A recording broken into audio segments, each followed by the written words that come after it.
You are listening to Spaceboy Universe on the SBU network.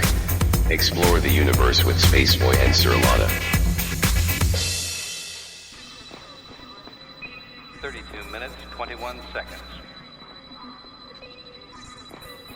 5-second tone followed by a 1-second pause. You are listening to Spaceboy Universe. Okay, gang, let's go.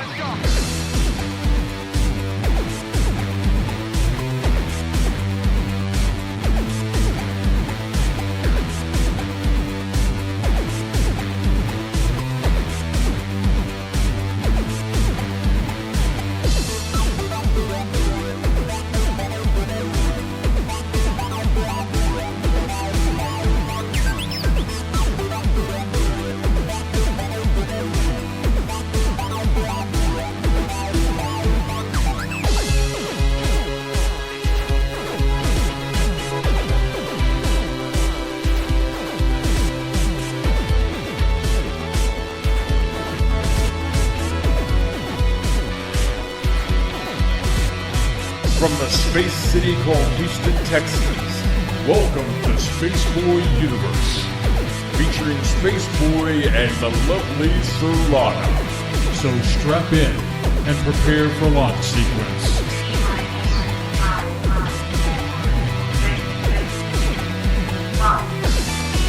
Greetings and welcome to Spaceboy Universe. I am Spaceboy. And like I said, this is Spaceboy Universe. It is January 21st, 2017, and tonight's guest, well, there is no guest. It is kind of open lines tonight, and we'll take your calls. As always, follow us on Twitter, that's at the SB Universe.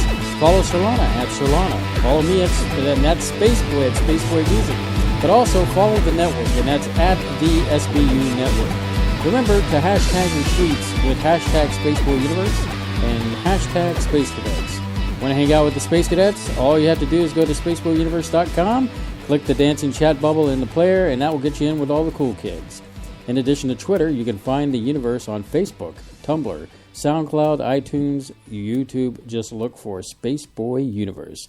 Speaking of YouTube, we've been working hard on that, and you can find more than just the universe archive of shows. You can find video content from Spaceboy Music, video interviews, 2-Bit Gamers, and so much more.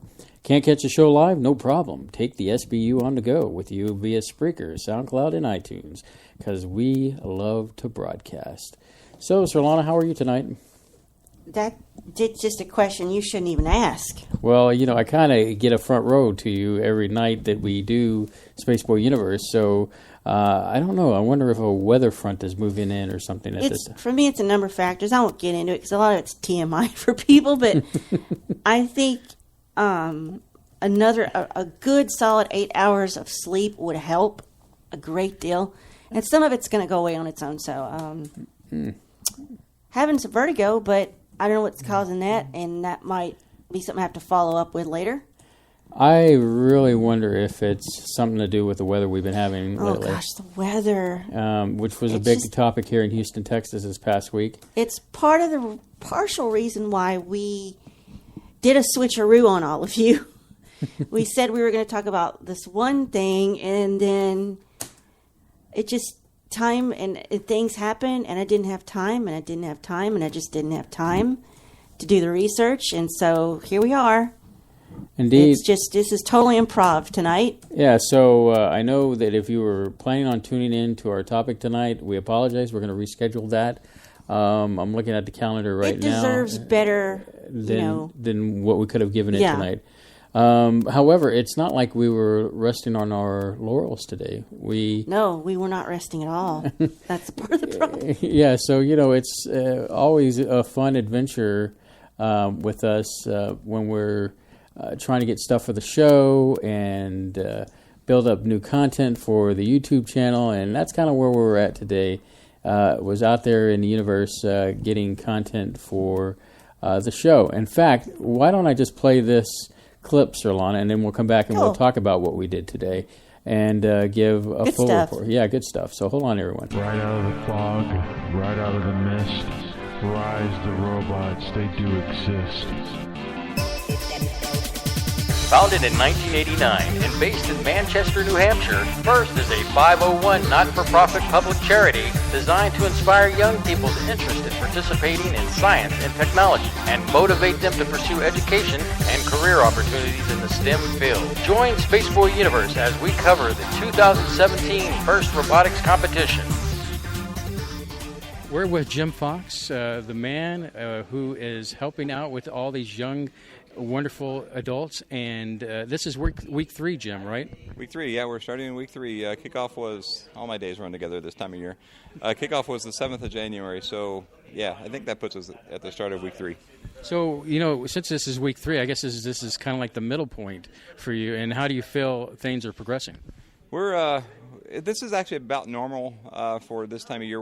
We're 2 weeks into the season, about to start week 3, kind of officially tomorrow, and we're just kind of exiting the prototyping phase, and that's about normal for this time of year. There's times, certain seasons where we get kind of behind the ball or behind the curve, and this year is going all right. We've got concepts, I think you've talked to some of the students and shown video, and so we've got concepts of a ball pickup system that's kind of clanky right now, but it's functional. The gear system is kind of clanky but functional. So it's all coming together. I've had many seasons where we were not this far along in 2 weeks, so it's just doing all right. Oh, well, that's great. We've talked to many of the young adults here, and they're quite a well-cohesive group. What can you tell us about this year's group that you have? Yeah, we were just commenting this morning that for some reason we've got the magic right this year where the students are all kind of motivated in their own way and finding different tasks to work on, and at times that's a struggle. It's hard to get that right every year. But this year it seems as though we do have a lot of good chemistry and 5 or 6 projects going on out here at the shop at a time, and that's not always the case. So. Yeah. Great. Well, like I said, we appreciate you inviting us here today, and we look forward to the next several weeks that are coming up. And, of course, always keep us up to date and informed, and we'll make sure to get it out on the universe. Yeah, thank you for that. Thank you for the coverage. Also, I want to give a shout-out to our Kickstarter project that we've got going on now. We've got 19 or 20 days to go. We're a little bit over $1,000 funded and a $1,500 goal. So we've got a little ways to go, but we've made good progress. So the link for that is you can go to Kickstarter.com and search for Piezometry, search for Blargelfish, or you can follow us on Twitter at Piezometry or 1255 Blargelfish, and we're putting that link out there almost every day, so you can find that there. And yeah, we appreciate the support for that. Sure, but before we go, you reminded me. I do want to talk to you a little bit more about the puzzle aspect. Can you tell the audience a little bit about that? Yeah, they're laser-cut acrylic puzzles that I launched on Kickstarter in 2014. They kind of got severely funded. It was surprising how successful they were. So that's a thing that I've done as a side gig in the last few years, and I've sponsored this team with some of the revenue from that, and it just seemed like a logical thing to launch another Kickstarter to get another puzzle on the market, but in a way that it helps the team. So if we can kind of get some of the backers from Piezometry to help us in this project, all of the profits from the current Kickstarter project will go directly to the team. So that's been a neat little joint venture we've got going on. And once again, that link to the Kickstarter that you have for the team? Yeah, so the link to Kickstarter is a big, long thing, as most links are. But if you go to Kickstarter.com, you can search for Piezometry or search for Blargelfish. You can also follow each of us on Twitter. The Twitter for the account or for the team is at 1255 Blargelfish, and the Twitter for the puzzles is at Piezometry. And both of those accounts have the links to the Kickstarter on that. So, yeah. Okay. Well, we'll make sure to put those links on our social media and get the word out. So we appreciate you, like I said, I guess opening your house for us to take a look inside, and we look forward to the weeks to come still. Yeah, I want to give another shout-out to just all of the FIRST teams. There's teams all throughout the world. Certainly most of those are concentrated in the United States, but there's teams all over the world. So no matter where you're listening from, I know you've got listeners in other countries, find a team near you, go support them, and even if it's nothing more than stopping in their shop and saying hi and supporting them that way, that's good too. But if you own a company, find a way to sponsor them. If you're in the neighborhood, maybe they can use some help in the shop to teach the students how to do these things. So, yeah, support them any way you can. Okay, great. Well, thanks, Jim.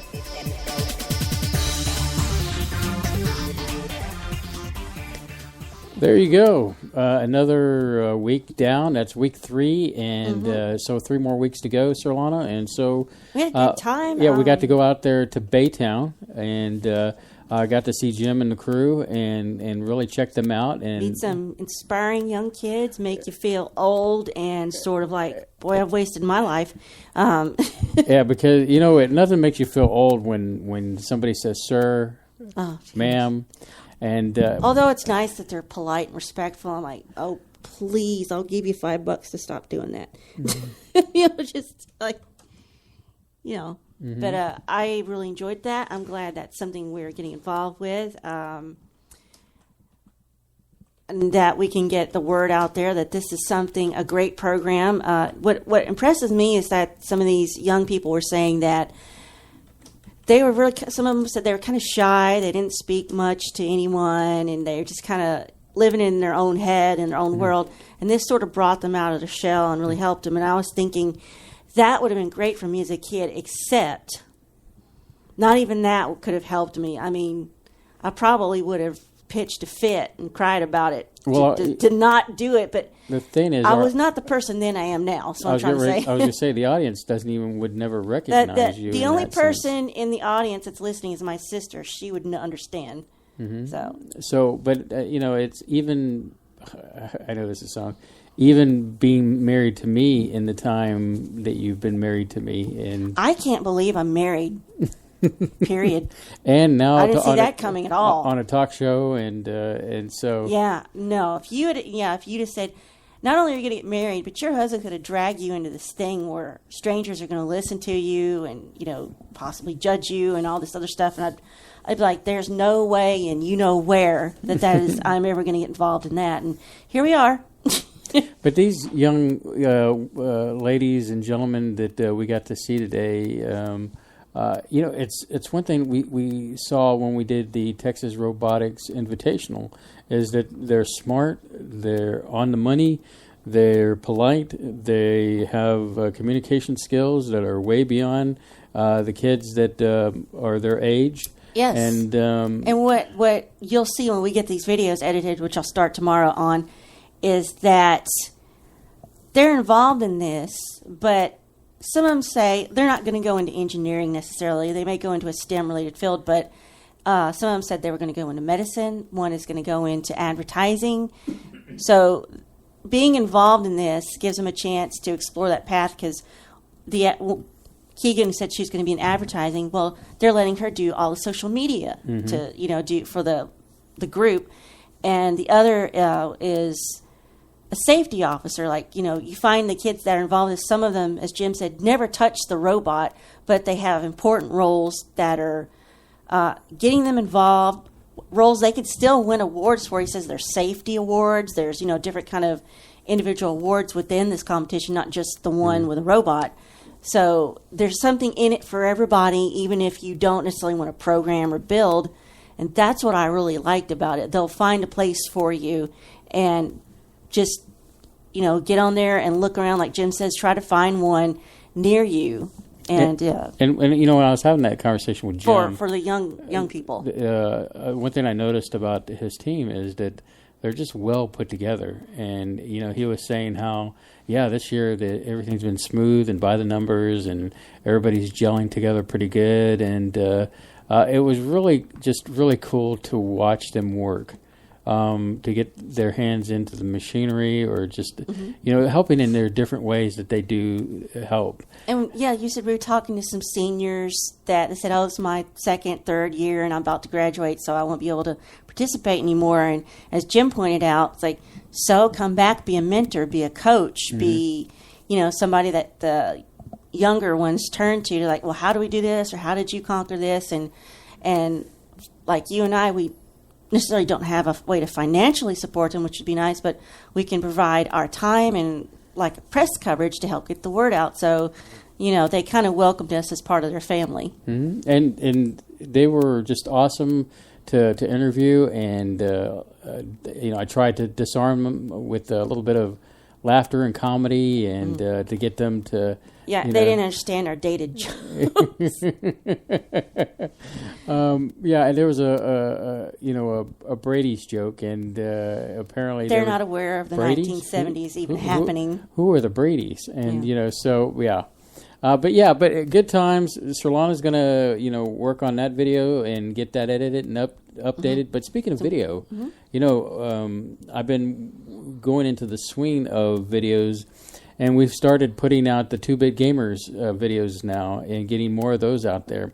Recently, you and I did Millipede, where we both played and it Old did school that. stuff. And well, even more recently, that went up. But even more recently, we did what was it, Golf with Friends? Or We did golf.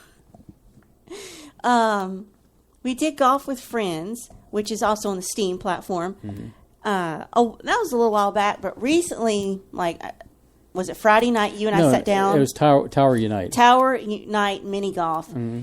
And if you get on YouTube and type in Tower Unite Mini Golf, you'll see thousands of. You'll see thousands, but they won't be Spaceboy and Surlana. Well, the difference is on those, you'll hear a lot of screaming and swearing because this game drives you bonkers because, it's virtual, so they don't have to worry about necessarily the laws of physics. And, Well, the thing I do is that I bring up is because we did tape 1 mega episode, but Yeah. it'll be broken into 2 parts. Did you not get frustrated from time to time playing it? There were some holes that were pretty difficult, but Surlana, you're gonna make. I don't feel well. I'm sorry. You're gonna make Bev cry and fall out of her I'm chair. so tired. I'm in that giddy phase Yeah. where the It's slightest thing will set me off. I mean, it was. I'm going to edit that, and that'll be up soon, where it's 2 episodes of us playing golf together. But It's not boring golf like when you go play golf. It's mini golf like putt-putt, and the courses all have themes. Mm-hmm. So, it's challenging. So yeah, I got that up, coming up soon, and then of course, previous to that is us playing Millipede, which we had a good time doing that, and then prior to that, there was this discussion of Aqua Kitty, what I was trying to explain to you. Yeah, I know. And the milkers on the floor of the ocean. Just go watch it. Don't try to explain it here. No. But anyway, you won't understand. It's content, that goes beyond the mic here that you get the chance to watch, and it's important that that once you listen to us here, sure, our show gets uploaded to YouTube, but while they're at YouTube, you should definitely check out some of the other things that we're doing, and whether it be the interviews or us playing games. And hopefully there's going to be some more content coming down the pipe on YouTube, video-wise. And I've been working on the space blog thing, and that should be coming soon. But yeah, go check it out. 2-Bit Gamers, interviews with that we did, and all that good stuff. What you got there, Surlana? I'm just happy to be a part of the crew here. Yeah. Try not to pay too much attention to me.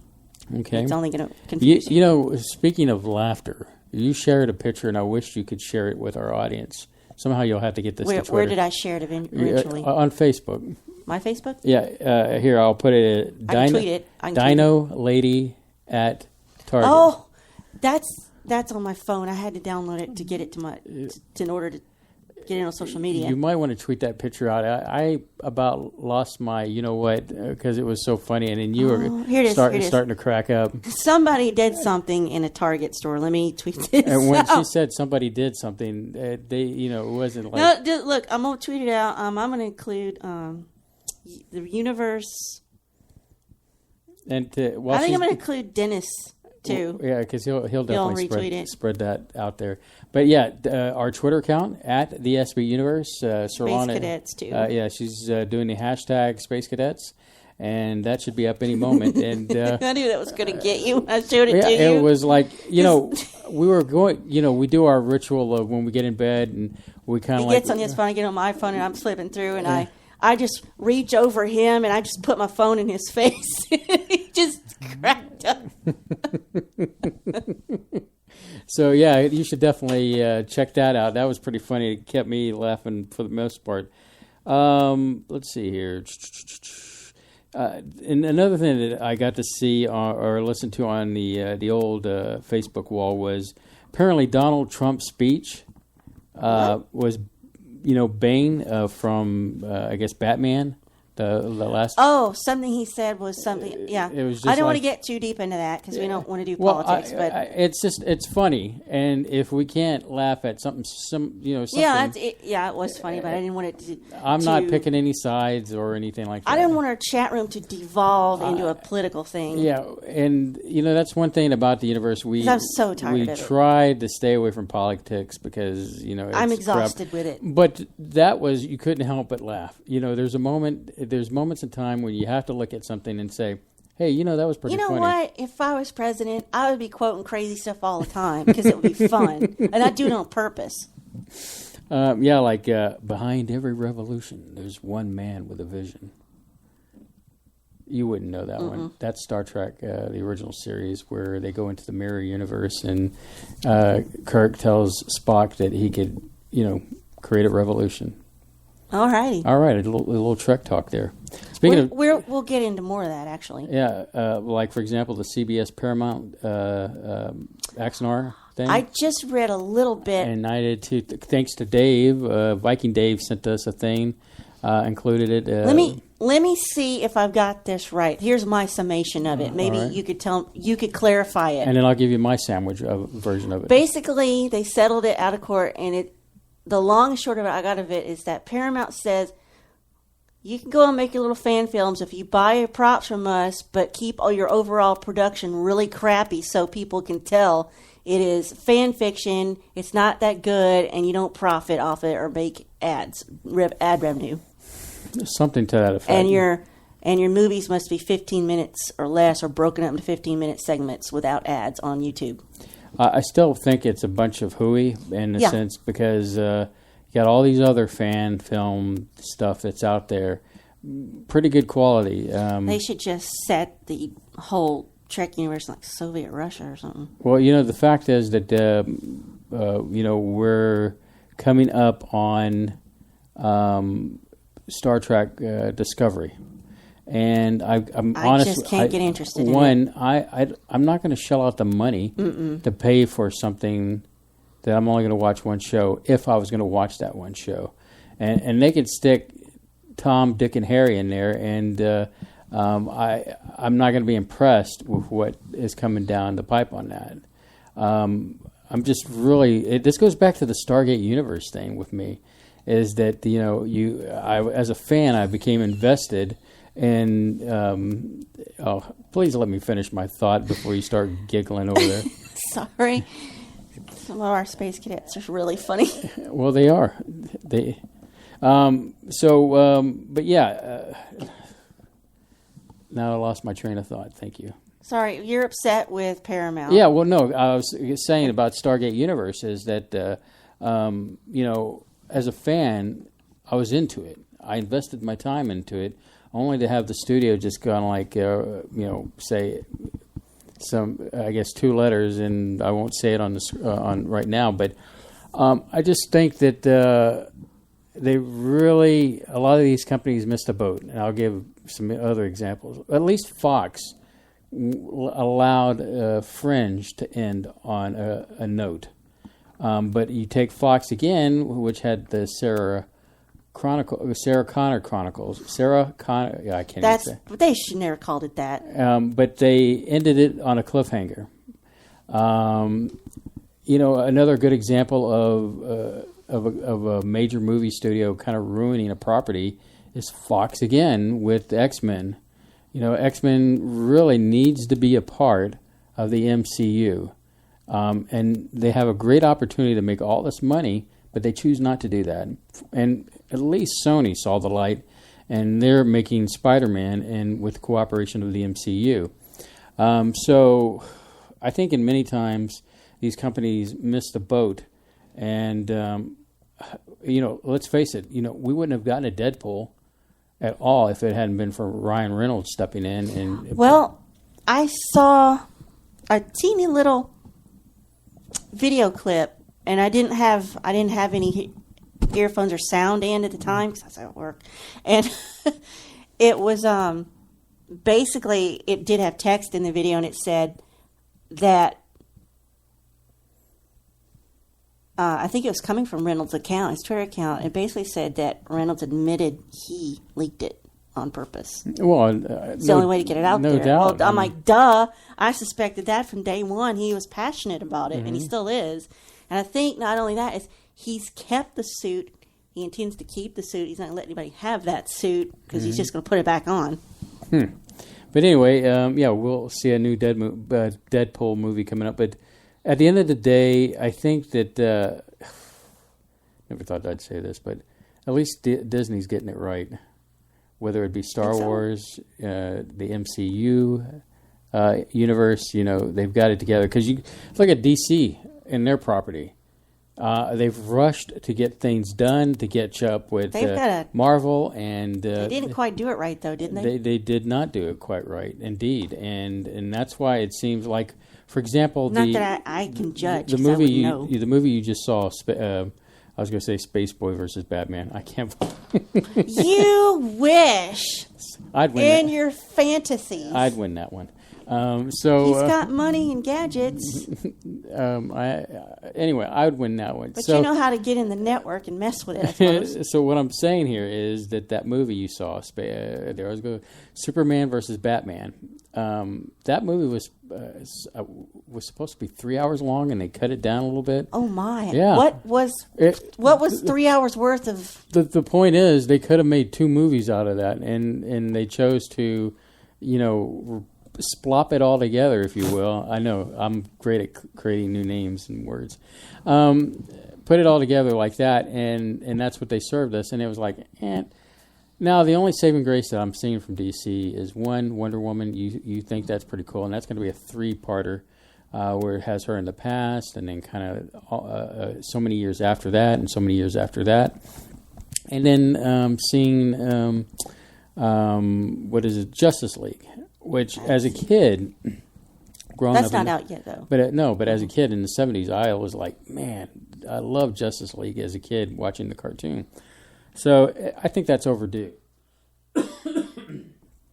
So it's I don't know. I guess I get really mad at the...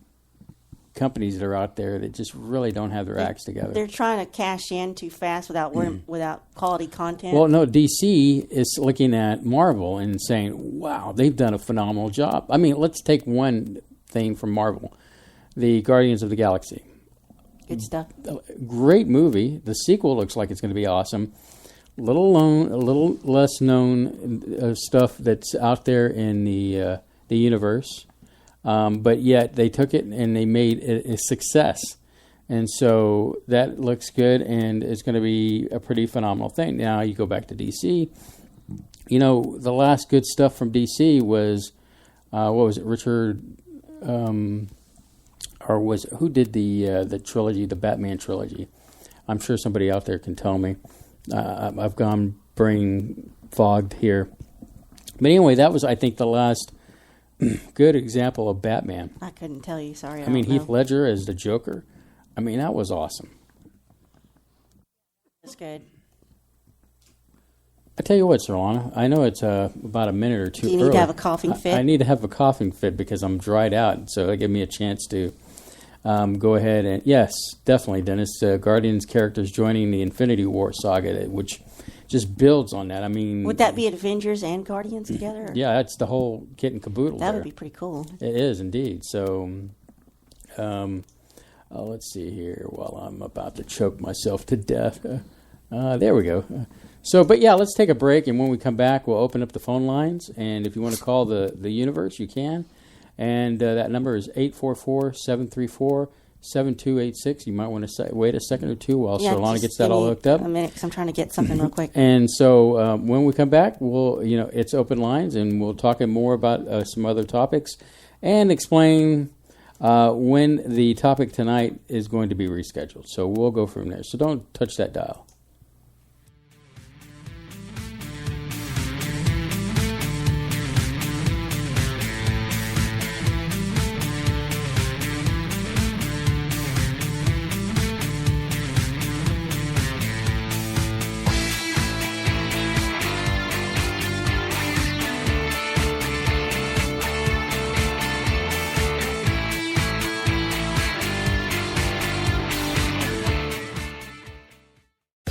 This is author Jordan Root. You are listening to the Spaceboy Universe. This is K28, and I'm listening to Spaceboy Universe. Hi, y'all. This is Lori calling from Texas, and I love listening to Spaceboy Universe. Hey, this is Dave Cruz, host of Beyond the Strange, and you're listening to Spaceboy Universe. This is Wendy. I'm listening to Spaceboy Universe. Hey, y'all. This is Lorelai DeLille. I listen to Spaceboy Universe. Don't you? Tell your mom and them I said hi. The epic battle begins this Friday. Direct from ringside at Laser Death Melt.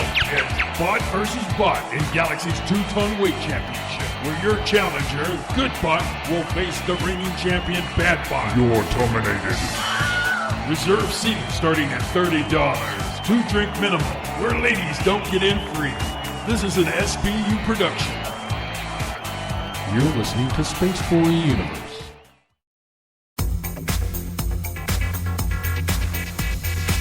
You are listening to Spaceboy Universe on the SBU network. Explore the universe with Spaceboy and Surlana.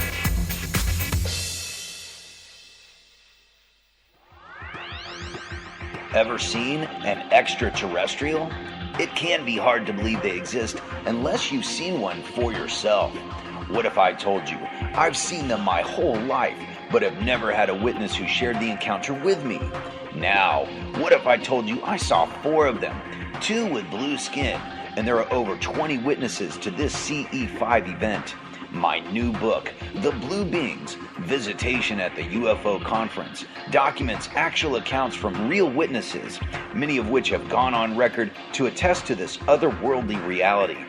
Be a part of the quantum paradigm shift that is taking place right now. Go to johnpolkmedia.com to get your copy of The Blue Beings, Visitation at the UFO Conference, on sale right now at johnpolkmedia.com. That's JOHNPOLK media.com.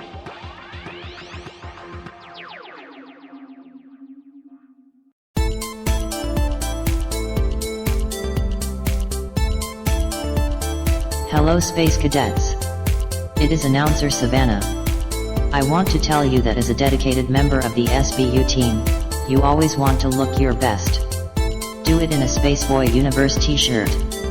Get yours at spaceboyuniverse.com by clicking the banner on the website.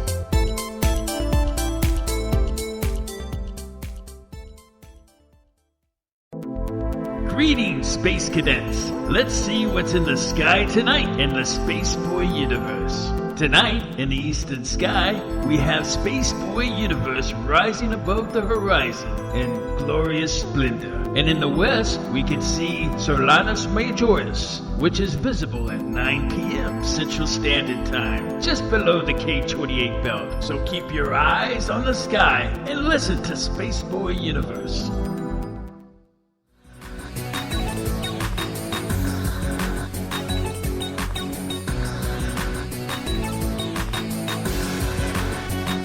You are tuned into Spaceboy Universe on the SBU network.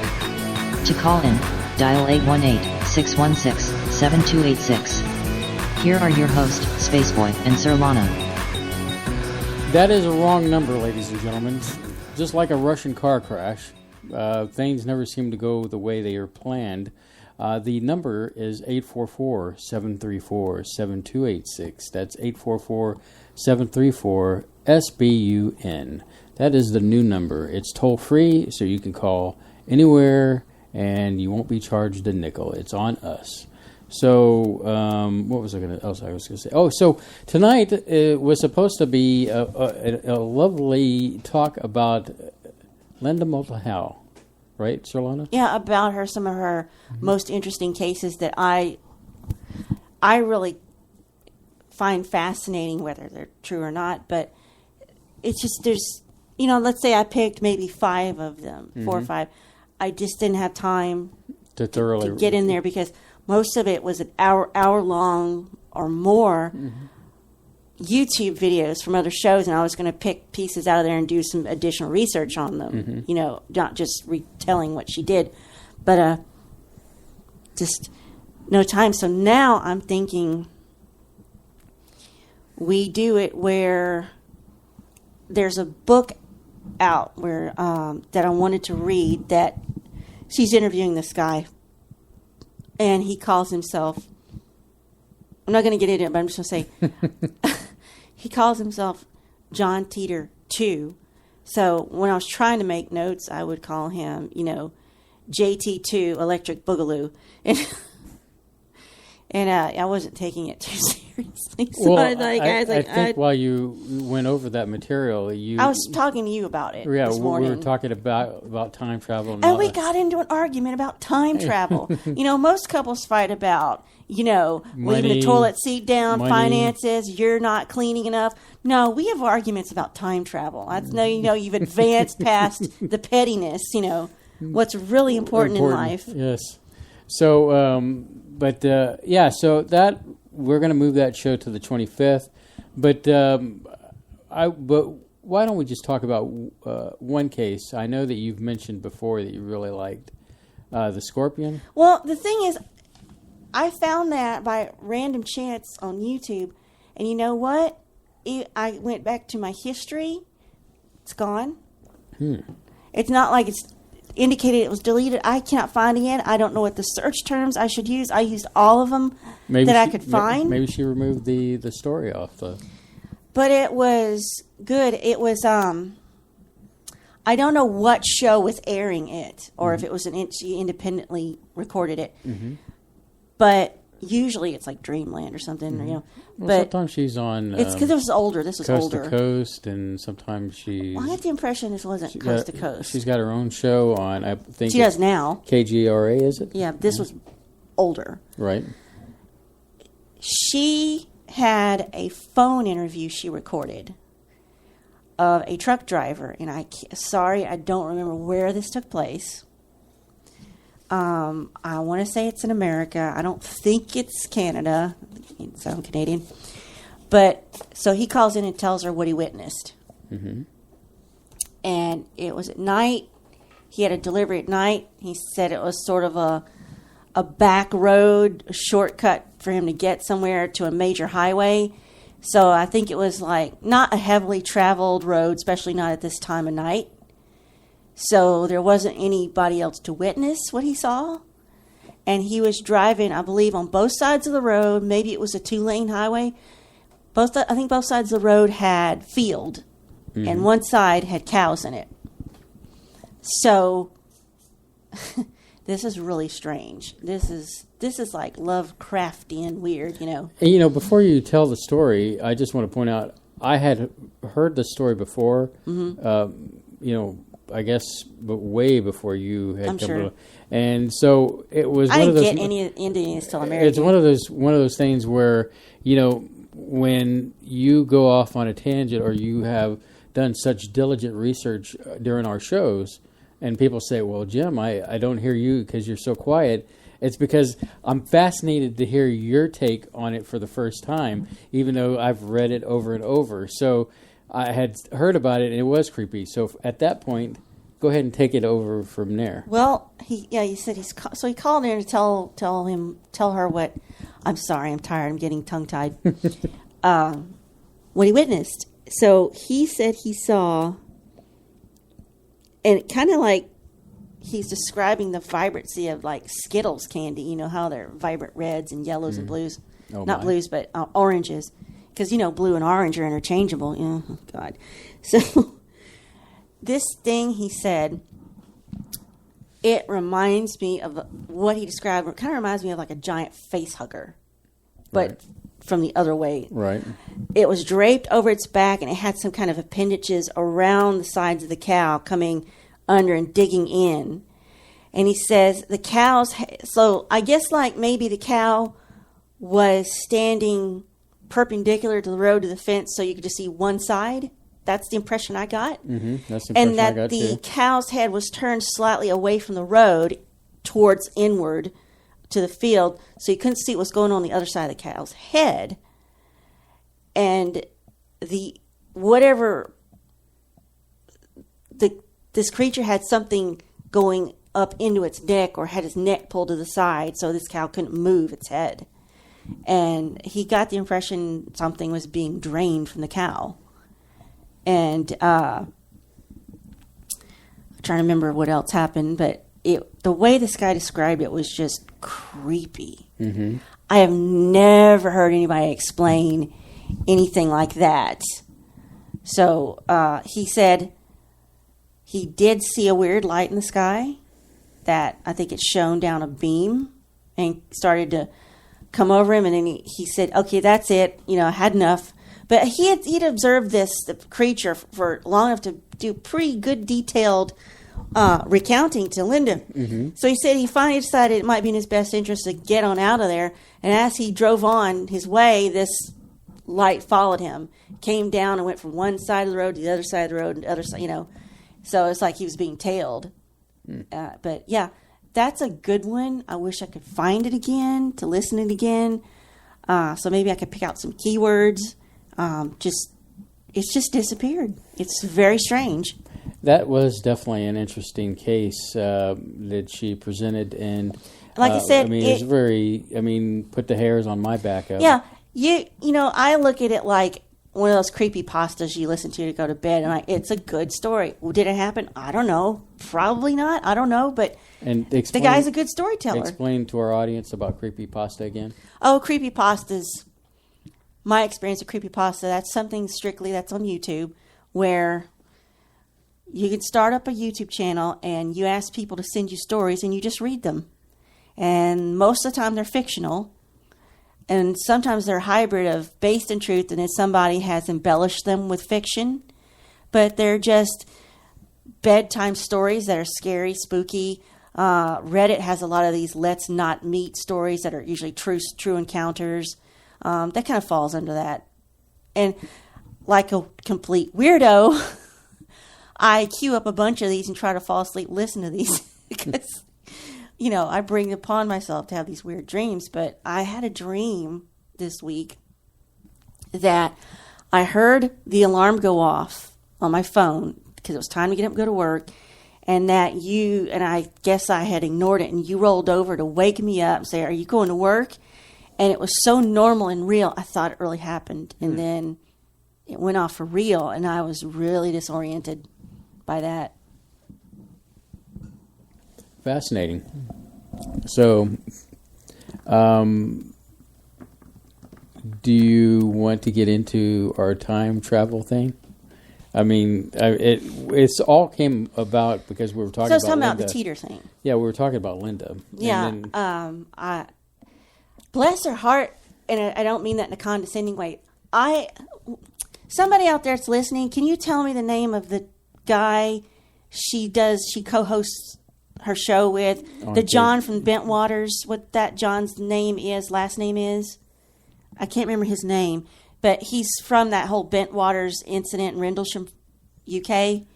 I think he co-hosts with her on KGRA. Mm-hmm. I can't think of his last name. But he co-hosts with her, and he was trying to help her interview this John Teeter 2 or JT2, Electric Boogaloo, or whatever. I had a hard time listening to that, too, because I really began to question this dude's credibility. And I think I'm going to go ahead and read his book. John Burroughs. Yes. Thank you, Dennis. Of course, I know Dennis knows everything. Dennis keeps us together. So Burroughs and Moulton Howe were trying to interview this guy, and I didn't get all the way through it the second time. I've already listened to it all the way through, but it was a while ago, and I was trying to get through it for this show, and it's over an hour long. But this guy would do this. He'd go, yes, like, what? And he would pause. There would be lengthy pauses. They'd ask him a question. He'd pause, and it would go on like, well, it's like he's trying to gather his thoughts or get his story straight. I'm like, you do it a couple of times if you're flustered, but every single time somebody asks you something and you go like, yeah, like, maybe, like, what is that? And then he would, hesitate, not stutter or trip over his words, but he would just hesitate. Now, you could attribute this to he's nervous. about getting this information out because he knows there'll be repercussions, or maybe he's already had some kind of scary stuff happen to him. Maybe his life's been threatened. I don't know. I don't remember. I didn't get all the way through it, unfortunately. But it irked me. And then I went and I looked for the ebook. And I'm sorry, the name of it escapes me. I'll look it up here in a second. I read people who reviewed it, and they reviewed it, and it got good reviews, except for one person says the misspellings and the grammar errors, that just completely ruined it for me. But again, is that a glitch from going from, a document to Kindle version? I don't know, or if that's just nobody edited. So I'm looking up on Amazon this guy's book. Hold on. I'll know it when I see it. Okay, Disclosed. The Chronicles of John Teeter 2. That's the one I'd like to have read for you all before we do the next show on her. And maybe we can just cover that topic, because I know you and I... Okay, I don't understand how... And they were frustrated too.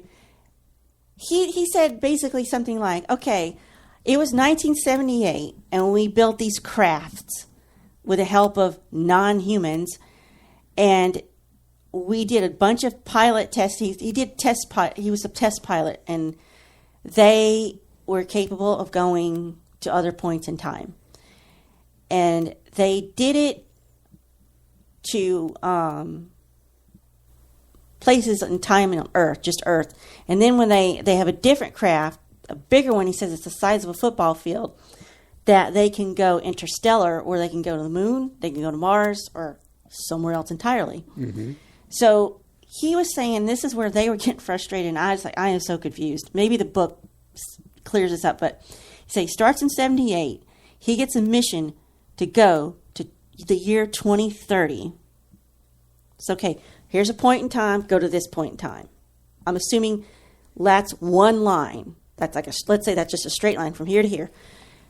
Then, while he's there, they said they take air samples while being cloaked, and they were able to take water samples and photographs from a distance. As far as they are up wherever they are, they can still take a photograph of a pack of cigarettes on the ground. He said that's how good their cameras were. Well, right now they can do pretty detailed pictures like that. So if somebody was, say, technically from the future, who's to say they, couldn't master that and get it just perfect? But they mastered it in 78. You think? That's because they would have built it in 78 to go to 2030. Well, the thing is, the rumor out there is that civilization is much more advanced than what's out there for the public. But yeah, our government's capable of anything, I'm sure, and keeping it from us forever. But so he says he goes 78 to 2030. They do whatever they do there. They've completed the mission. They see that the world, he called it hell on earth. He says the seas have risen, the food is scarce, there's so much radiation in the air, the population has been reduced, that some of the major cities were leveled because they were targets, and things are just bad all over. Mm-hmm. So apparently World War III happened. So they get all this data, and they've completed the mission, and they get word somehow, come back, but don't come back to your 1978. Go to 2018, where it starts. And he said, I don't know if he had this mission, but somebody had this mission to go to 2018 at a certain date and go to Tehran and tell that whoever's in charge and show them satellite photos of 777s that they have there to prove to them, we know what you're doing, we know what you're going to do with them, and we've already seen what's going to happen. So let's put a stop to this now. And then so they were trying to get this timeline straight, because he got it kind of muddled. And that's where I kept thinking, does this guy have a story straight? Let me ask you this: while you were listening to this, do you find that the way, let's say, I'm just going to throw a theory out there, time travel gives you Swiss cheese brain effect, kind of like a. You're saying that's a side effect. Let's say like Quantum Leap. You know how Sam Beckett would jump. I never watched that show. Well, he would do this, jump into I guess the future, past, whatever. And then when he would arrive there, his brain seemed a little scattered or not all there. Just like Doctor Who, when he would regenerate, his brain wasn't all there. But that's a different, Maybe they had radiation damage. Their shielding wasn't good enough, and he's a little bit off because he's actually. I'm trying to give him the benefit of the doubt. I don't want to go around slamming people just because I'm irritated. It's not. But they were getting frustrated too. You can hear it. They're like, but they're going, but wait. But you just, okay, they kept doing it. I'm like, oh, honey, I feel your pain. Right. Yeah. It's so he was telling them, I couldn't get my head around this because I don't know. He's saying you can take a 777 airplane and refit it to where it could carry one missile with a warhead. I'm guessing you got to take the seats out like you do in our car. Well, yeah, of course. If a 777 is, you're going to use it. I'm sure you're not going to take people. In other words, the purpose of the 777 with the bomb in it is what you're saying is not to carry passengers. And they obtained it. It's not theirs. They didn't build it. They didn't build it. And John Burroughs points out, he goes, flight, that Malaysian flight that's missing. That's still missing, John Teeter. They're like, does that country have it? So they stole it, killed the people, so they could get a bomb on it and just wait to use it. So I was like, interesting theory. Not, I don't know if it's plausible or not. But he was saying, and this, I apologize, I'm so messed up right now. I can't remember the measurement he was talking. This guy was saying, surely he's not talking about flying a plane at 100 feet. That's not very high, is it? He's saying you fly it at an altitude of whatever, but you get at a distance of 150 feet behind another airplane so that on a radar you look like one blip. Right. That way you can mask your signature and creep up in the flight pattern, I guess, like maybe of a landing plane, and drop your payload or just crash the plane, to explode it or whatever. Well, that's okay. Here's my confusion, and I'm confused too. It seems like something that we definitely need to research is that the purpose of the secondary plane that looks like the first plane. No. He's saying just get close enough to another plane so on the radar you just appear as one blip. Oh, I guess like ghosting, like to get to the target so that you can destroy the target? Mm-hmm. Yeah, we'll definitely have to revisit this. Well, you got to listen. Well, right. I want to get the book as well. I'm thinking maybe the book clears it up. This is what led to the time travel argument. And I told him, here's the problem I'm having because I don't understand physics and I don't understand, advanced, laws of the universe. And God help me, I don't want to because I got other things to do. But I was telling you how he said it worked. He says this craft has sophisticated computers on it to where you get a coordinate, kind of like latitude and longitude, like a GPS coordinate maybe. Right. I don't know. And now, is this the time travel device? Okay. But what you're putting in is a frequency. It's a resonant frequency. Like all the frequencies of any point in time are out there and they're known. Mm-hmm. Okay, first of all, I can't wrap my head around that. How in the world do they know that?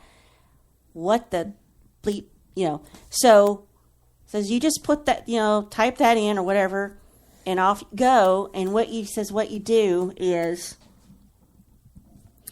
you accelerate, you get up, above Earth so many miles, and you have to accelerate past the point of speed of light. He says they got it. It can be done. And you make a gravity wave. And, you get there. And so whatever. I don't understand. I could tell that you I don't understand time and space as a fourth dimension is what I'm trying to tell you. How can time be a tangible thing you can go to is what I'm trying to say. Now, here's what I do understand. I understand Back to the Future, too. I understand when Doc Brown was drawing things on that board. Mm-hmm. He was telling Marty, if you go here, you go here, 1985. And you change something in the past, you try to go back to where you came from. In the future, it's not the same one because you've skewed it off to a branch. Yeah. And then you went on about something else this morning. I was like, I just can't have this. I think it was too much. It's just too much too early. It was before 10 a.m. because I had a hair appointment your usual at the mall. Don't talk to me or I'm going to punch you in the face. That could still happen, bless your heart. You ain't right. I know. I'm sorry. So, but yeah, that was our heated discussion about time travel. He's a good man. But yeah, I love the subject matter. It's one of my favorite subject matters. Well, it was just like, you're trying to explain, I'm like, I don't know what that is. I don't get it. Don't waste your time. I was trying to tell you. I mentioned something about wearing a scarf and being naked or something. What? Yeah, didn't No. That had to do with the sign that was on the outside. Because I don't want to get into that. Some of you may not know, but since January of 2016, you can open carry in Texas. Oh, I see. Yeah, and it was... And that's a different discussion. That's where he's talking about. Oh, okay, so yeah. We won't get into that. Sorry, my different time of the day. I don't think you have to be naked and wearing a scarf to travel in time. Although the Terminators did. The question was, can you conceal carry with an open carry license? And I don't know how I went into. Well, I guess you could. I mean, it's almost like wearing a scarf and being naked. And I don't. And I was like, it's not even 10 a.m. What are you talking about? I needed some caffeine at the time, but it is pretty funny when I think back to it now. And it was a perfect. You ever have a moment with your spouse and you just go, "Who are you?" So, but scarf and nakedness, and that came up. Let's just move on. So we'll move on from that. So Lana, we're at the top of the hour. Why don't we take a commercial break, or better yet, a musical break? And you're listening to Spaceboy Universe with Spaceboy and Surlana. We'll be right back.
You are listening to Spaceboy Universe. Now here are your hosts, Spaceboy and Surlana. All right. We're back, and you are listening to Spaceboy and Surlana on an open line night, and you want to call us. I know you do. And if you do, it's toll free, and that's 844-734-7286, 844-734-SBUN, because we're on the SBU network. So, Surlana, you doing all right over there still? I can hear you typing away. Yeah. I guess K28's got Bucky's fever or something? Yeah. We saw Bucky's on the way to Baytown today. It was, off I-10. Mm-hmm. Yeah. I think Dennis has mentioned something about Hoax Hunter, and I've seen some of those, and this John Teeter 2 thing. It's fun to say, though. It is. It's a mouthful. JT2. Yeah. I'm not very impressed with him, but there's the part of me... But I'm going to read the book, though. Hear me out real quick on this one. The thing is that from our perspective, as when it comes to time travel, someone who's time traveling to us can make a prediction of something, but things could change. We're not, John Teeter in the original things that he talked about was that, this is a possible future for you. This might not be the same timeline that I'm predicting that X, Y, Z is going to happen. X, A, B, C could happen in this timeline. And so, the original John Teeter mentioned something about how the Olympics was not going to happen in China. There would be this rampant mad cow disease, although we had some mad cow disease. Strange. I would think it'd be more like mosquito virus. There was supposed to be a civil war here in America, and you could probably spin that in the sense of how polarized the Americans have been through, since the turn of the new millennium. With the elections and that could be like a civil war of sorts, because the country seems, still very divided at 50. He said it was Iran, China, Russia, UK, Australia, not Australia, Canada, and the U.S. all got involved in it or something like that. Well, the thing is, going back to my original train of thought was that... I have notes on that, but I'll save it. But as far as... they can predict the future, or they're not really predicting the future. They're remembering a timeline that they were from, and that they could go back in time and tell people some bits about the future, and it cannot happen that way. It cannot unfold that way for various things, because that might not be the timeline that is meant to be for his future. It could be a different timeline altogether, because, we talked about the branching effect off of a timeline. And then when you go take that a step further, parallel universes. So it's just a fascinating subject matter. It's almost like when you can't have time travel without parallel universe talk. So that's what I'm getting at. So let's move on to the next subject. Yeah, I know. All right. Where would you like to go from here? Whatever's on your list. It's all you. Let's see. Question for you. Shoot. Do you think you will bother getting a Nintendo Switch? It's an interesting subject that you bring up. Hey, can you explain what it is? Because, I've seen pictures, but I don't understand how it functions. I think what it is Nintendo really feels that their game, so to speak, is on the portable market. And they've created this their next gaming system will allow you to take it with you, so to speak, where it plugs into a device to where you can see it on your television, and then you can take it out of the plug-in device, and it has a small screen, and it has the two controllers which attach to the small screen that you could take with you, or you could detach the controllers and give one controller to somebody else, and you could play with them on this tiny screen. Now, the thing is, I'll give Nintendo this. They are innovated. They're trying. Yeah, they're trying.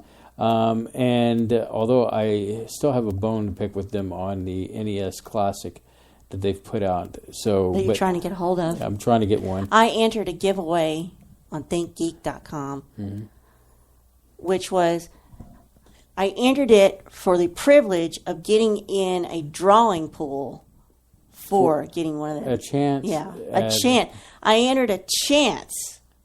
To get a golden ticket. Yeah. To actually get one of these. Like, I entered a chance to get a chocolate bar that may or may not have the golden ticket. That's not guaranteed. But I guess my thoughts are on this new console is that I'm not impressed. If I was to buy a console right now, it would probably be maybe a PlayStation. Maybe is it 3 now? I think it's 3 out there. 4, isn't it? Is it 4? Yeah, it's 4. It is 4. Yeah, I would probably go with the PlayStation. Yeah, because of Burnout. Burnout. I love that game. And no offense to Xbox, Xbox is a nice system. It's not something that I like PlayStation. I've always liked PlayStation, but I've been also a big supporter of Nintendo. It just seemed like they went from Wii to Wii U and now to the Switch to try to be cutting edge. And I think that was just a big waste, Yeah, the Wii U, I couldn't get it, but I guess if you got a big family or lots of friends, maybe I could see how that might work. But if you're just two nerd loners together, that's not for us. Which kind of circles back to, I guess that's why we continue to do Valve games, Steam games. Steam Valve. Yeah, Steam Valve. And, we've had quite an enjoyment out of it. And then the nice thing about that is that even though we might have upgraded a computer or lost a computer, you can just log onto your account, download the game that you want to play because it's your game, and play it on whatever system you want to play if the computer is capable of playing the graphics that it's capable of playing. So it goes back to that I've enjoyed, but I really think that Nintendo is trying to be more portable because I'm sure that, would you say Nintendo is and kind of always has been the more kid-friendly option? Well, maybe they're trying to appeal to people's pick it up and go. And that goes back for to families. That goes back to the Super NES with Mortal Kombat. When they had Mortal Kombat on there, the blood was not red; it was gray. So really, I didn't know that because I never played to make it less bloody looking, they made it gray, and I believe they cut a few scenes out to make it less violent as well. And silly. That's when the gamers out there at that time were saying that they're just trying to. It's a kid-friendly thing because, of course, now Mortal Kombat, using that same game as an example, the console that everybody went to was the Sega Master System or just Sega, like Genesis. And we're just beating our microphone. I know, it's our boom mics. There's no convenient place to put them. Mm-hmm. So, but I guess coming back full circle on the newer system, I don't think I'll get one. That's me personally. I mean, there's no. You're sure not a Nintendo-based system. Yeah, Nintendo-based system. Now, on the flip side, speaking of Nintendo, I recently downloaded Mario Run for my iPhone and have enjoyed it immensely. I think it's you can download it for free, but it only plays the first 3 levels. But the actual buy the game is $10. And when you look at Mario games in general, I mean, that's a pretty good steal. And you can practically play the game with one finger. That's how simple it is. So, just reading notes over here. Atari was one of my favorite systems growing up as a kid. And they're saying that Switch probably won't have any streaming things on it like Netflix because there's too many other things already have it. No, I think it's strictly game. That's all it is, games. I ain't hating on that. That's fine. And there's nothing wrong with that. And, nothing wrong with that at all. To go with a strictly one-focused thing.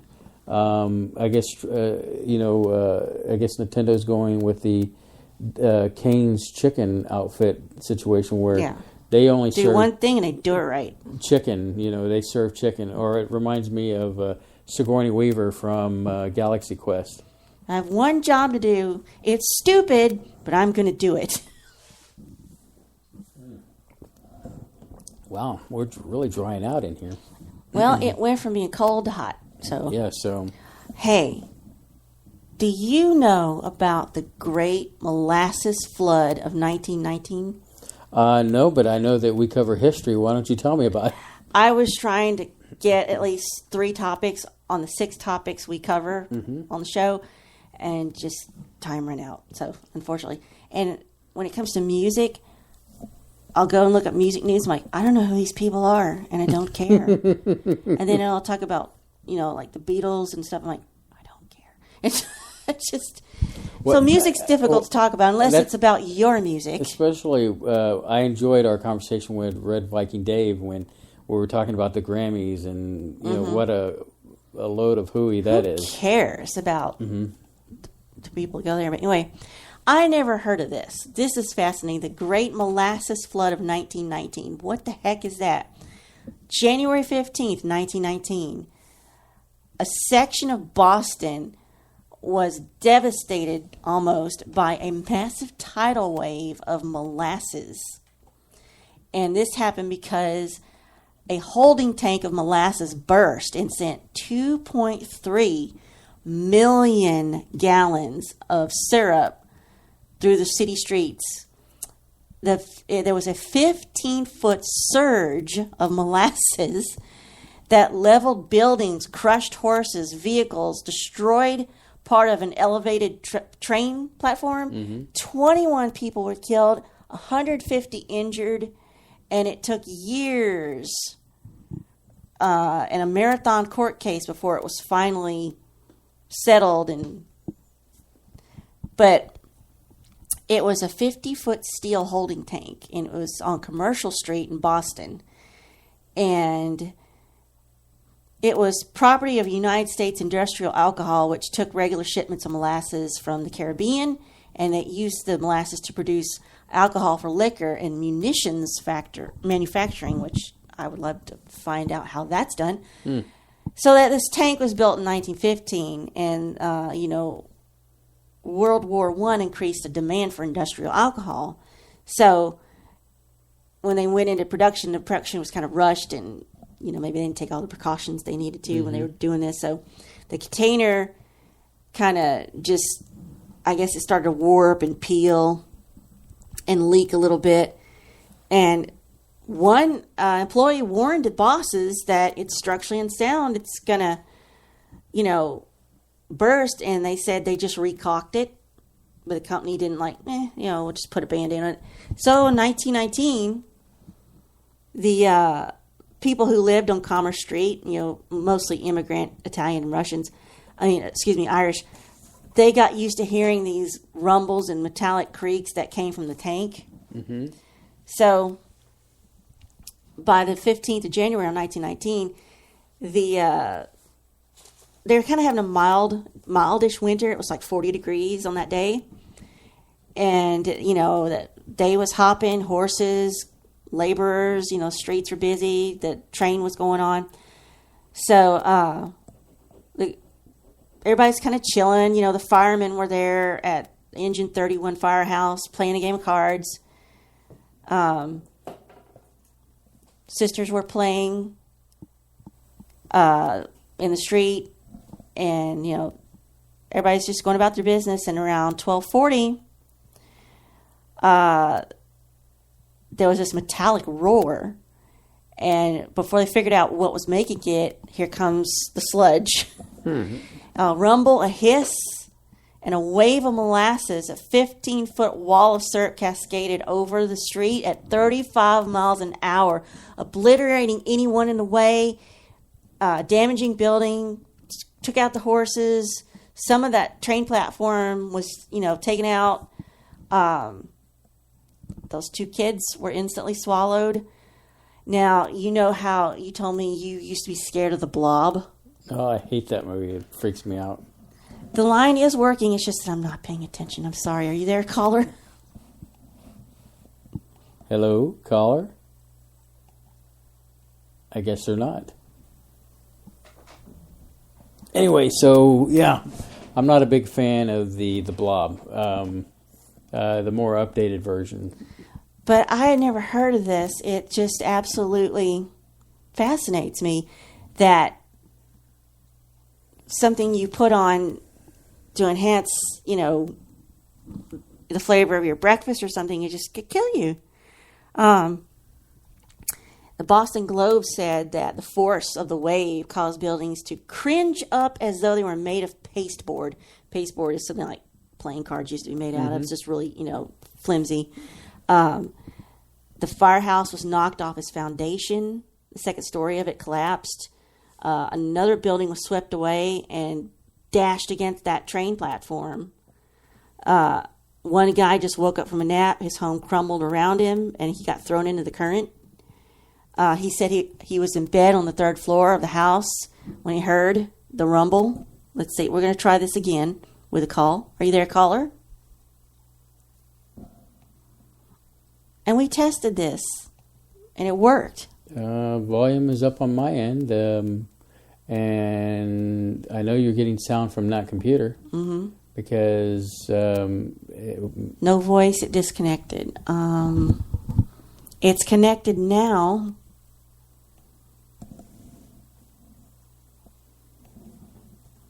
Here, I'm going to do something. Hold on. Okay, this is live, and Surlana is... I didn't know I could call the caller back. Oh, you can? Mm-hmm. It says it's busy. Huh. What area code? 567. So, who is the 567 area code? Is that... Well, it might be the person in chat that's saying they don't have a voice.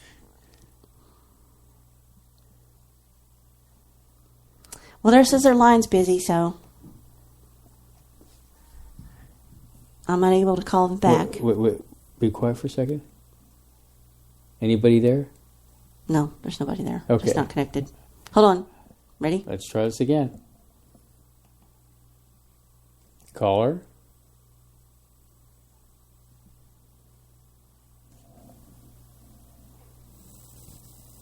Caller. Anybody? Caller.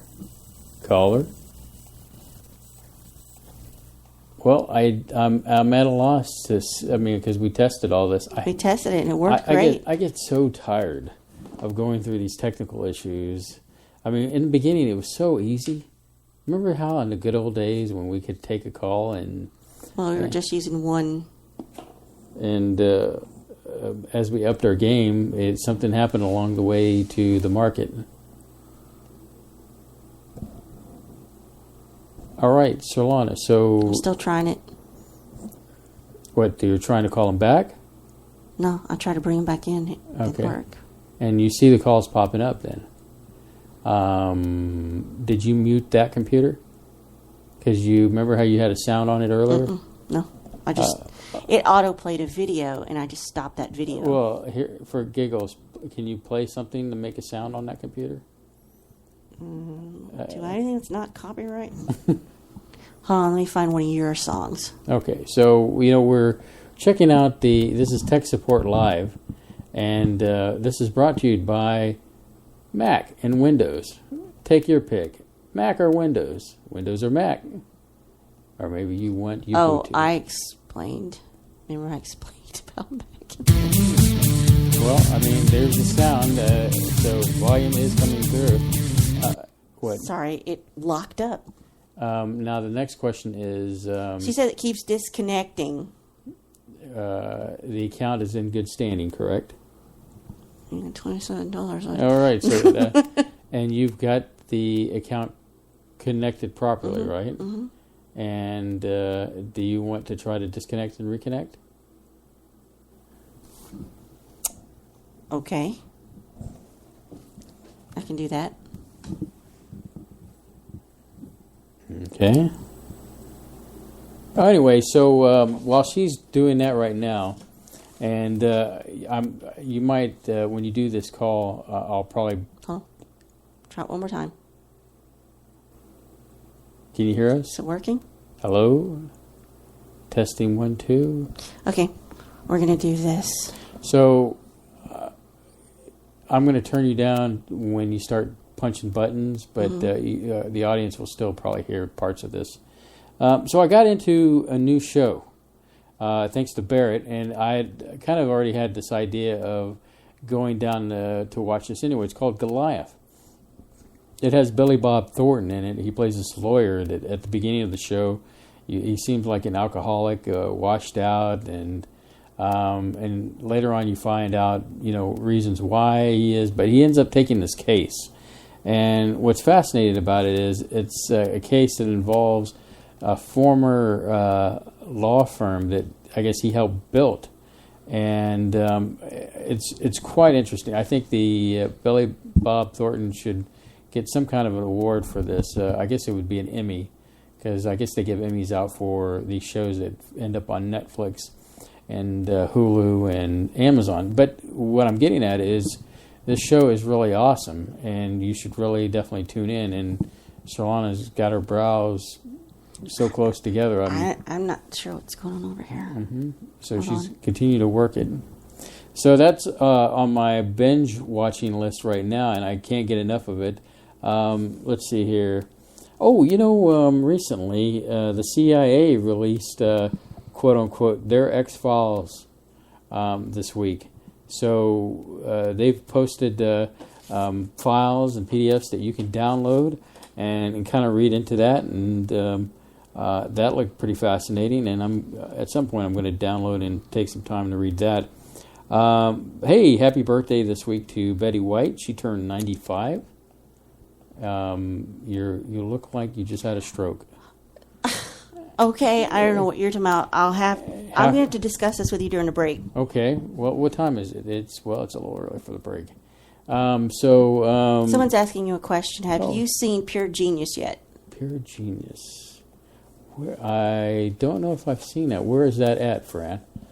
I'm sure, if it... let's see, Billy Bob Thornton... Dennis cracked me up.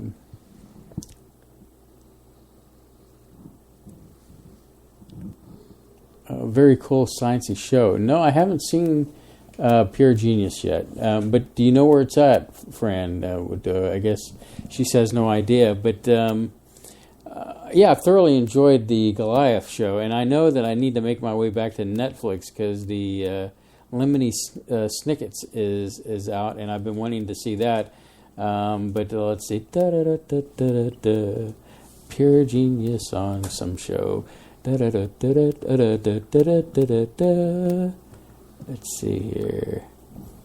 Pure Genius is an American medical drama series created by Jason Katimus. The show was ordered for CBS, so I guess it's on CBS. So there you go. Well, I haven't seen it, but I will love to check that out and kind of give you my spin on that. So Surlana, I guess you've you need to do some behind the scenes business. Okay, well we'll throw a song on and go ahead and see what's going on. So just stay tuned, everybody. We're going to fix our phone issue. And it's just a wonderful night for technology here at Spaceboy Universe.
are listening to Spaceboy Universe.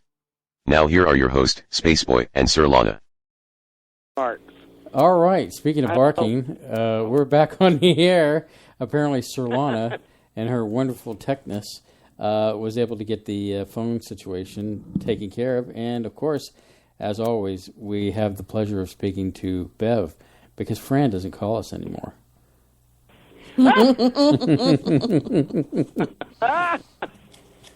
So how are you tonight, Bev? Lord. You what, dear? How are you tonight, dear? Oh, hey, I am just peachy. Well, that's good to hear.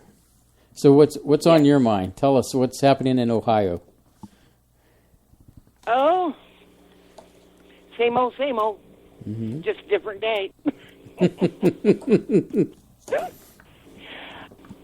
You have got to check out that show, Pure Genius. You are going to love it. So, yeah, I haven't seen it. It's on CBS. Yeah. Let's see here. I'm reading. The show was ordered at the CBS Upfronts in 2016 to air on the network's 2016 to 17 TV schedule. It's on Amazon. So I guess it is on Amazon? Season 1, cutting edge medical drama about a young Silicon Valley tech. Okay. Well, I have. And some of that stuff could be our future.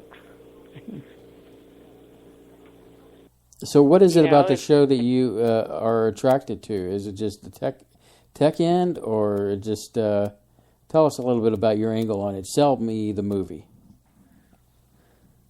I think it's the tech end of it, and how they make the medical things for it. It's high tech. You'll like it. Mm-hmm. And and the guy, the doctor, has Asperger's. Oh, really? Yeah, it's good. You just gotta. I didn't think I would like it, but oh man, once I stop it, Bob. Once I started. Yeah, stop it, Bob. Sorry. Once I started, it was like, I'm hooked. It's $20 for the if first you haven't season. Noticed, he's on the other end. Yeah, we noticed. It's hard not to notice, Bob. Bob, how are you tonight, Bob? Oh, I'm doing good, man. Got some metal detecting done today, and enjoyed the nice warm weather we're having right now. Before it gets cold again. I was getting ready to say just recently. Yeah. This weather's unreal. What's it doing up there? I just wish it would say this was... You what, dear? What's it doing up there? Well, it was mostly rain most of the week, and then right now we had a dry day today. I was surprised with the warm weather. But what scares me is when we go back to next weekend, we're going to be back to 32, normal temps. Well, we did nothing but flooding. Well, that'll be better than the sub-zero we had here. What was it, last month, honey? Yeah. Oh, I could sleep so good if it would be sub-zero in this house. That'd be so awesome. No, you don't. Trust me. No, I sleep when it's cold. I sleep so well. Oh, we're under a wind advisory. Uh-oh. So we've got we were a couple days ago. Yeah, a couple days ago we were under a wind advisory. The winds got pretty wicked. You could hear them howling through the window. Yeah. Windows. I just looked at our current radar. That is not good. Hopefully we make it through the show. So batten down the hatch. Fingers crossed. Yeah. Batten down the hatches, guys. No, that's just 60-degree weather in January is virtually unheard of in Ohio. Right. Oh yeah. We're going to be 68, 70, 79, 68, 63. We're going to get some mild, lots of rain in the next week or so here. We're going to drown. Rub it in. I don't know how to swim. Oh, we need to get a canoe. I wish it would stay 60 degrees all winter long. I want to be a snowbird so bad. If we could afford it, we would. You should just hop on a plane down to Houston. We'll take you to Buc-ee's. You can experience 70-degree weather. And then, of course, K28. Oh, we might catch K there. No, he didn't go there, did he? That man is obsessed with a place he's never been to. And I don't get it. If you're that obsessed, God. go there. Love you, Brother Cave. I wouldn't encourage him. But yeah, go ahead. Oh, no, you go ahead.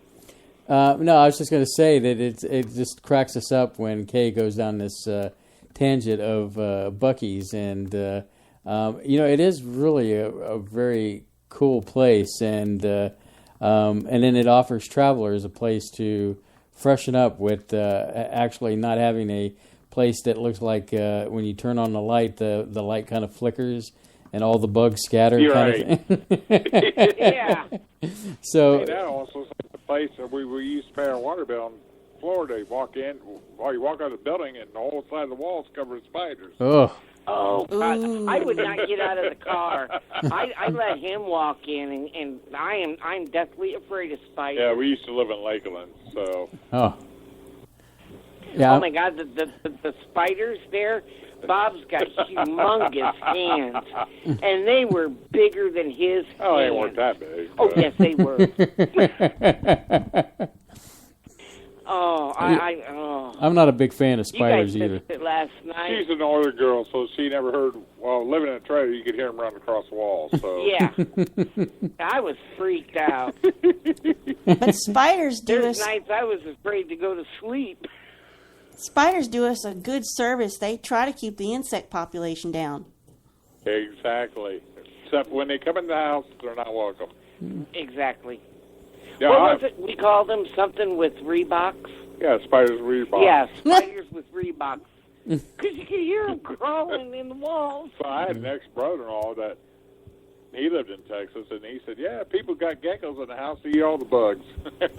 Well, and they're so cute. That reminds me of a story, and I'm going to have to find it somewhere, where this family got a house at a really affordable rate, and when they moved in, it was infested with spiders, and they had to move out, and it was like...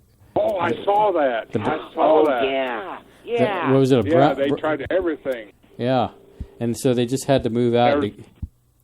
Yeah, there was another one about this one lived in a house that was infested by scorpions. Oh, yeah. Yeah. Oh, that I think one it was on that the same show. the spiders, they were brown recluses. Yes, exactly. Brown recluses. We have those here, don't we? Yeah, it's a pretty popular spider here in Texas. I've never seen one. Yeah, my ex-brother-in-law used to work for TI, and he was talking about they had one guy on that. I'm going to tell my age now, but the Speak and Spell. Mm-hmm. He worked in the same department, and they had one guy program one for adult language. And one of the big shots took it home for his children for Christmas. Oh, no. Yeah, it didn't go over too well. I can imagine. A spider? No. Speak and Spell. The old Speak and Spell. Only, yeah, it was set up for adults. Hey, you have to excuse me. I'm one of the animals or something, I don't remember, but one of the TI games. But it was funny. Oh, God. Well, it's been... I think Bev and Bob need their own show.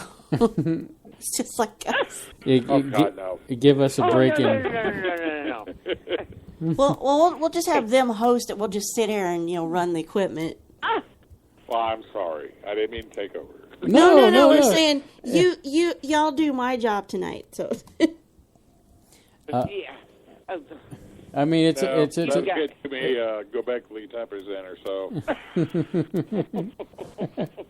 Hey, I'm having fun tonight. Leave me alone.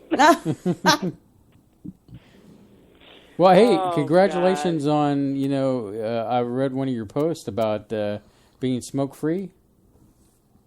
Yeah. Yes. And over a year now. Yeah, and what were you saying, Bev? You were getting off your oxygen thing? And well, I'm hoping to. Yeah, we joined Planet Fitness, and so we're hoping it was $75 a shot. $70 a shot, 3 to 4 times a week for pulmonary rehab, and our insurance didn't cover it. It's like, I don't know how you could afford it even working. Right.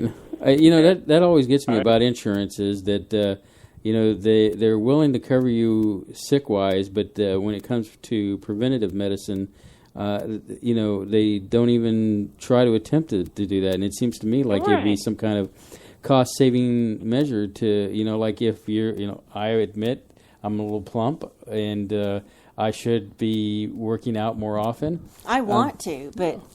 But I think that somebody wants to build an empire.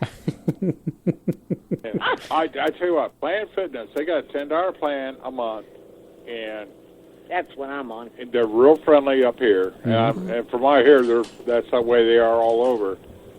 And not to plug anything, sorry. Right? No, that's we do.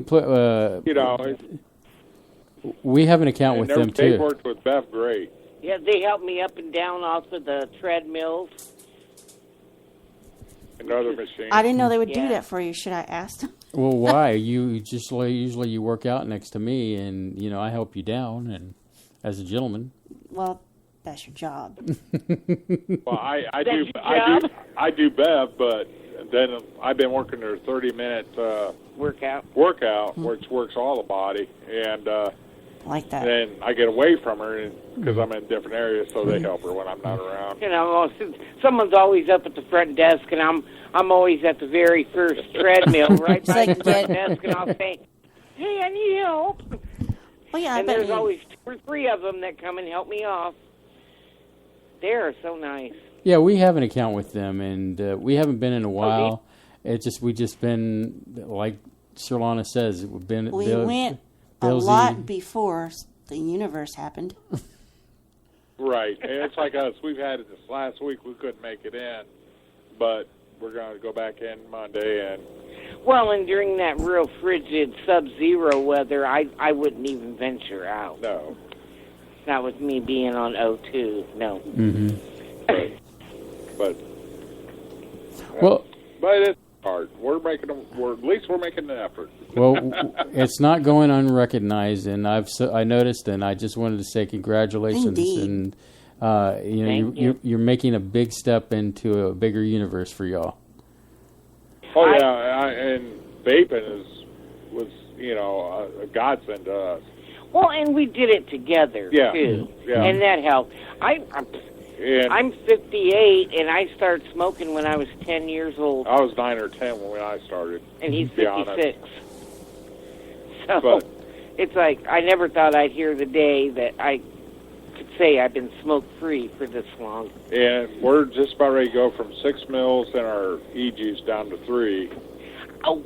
And and I'm hoping within a year we won't even need to vape stuff. So.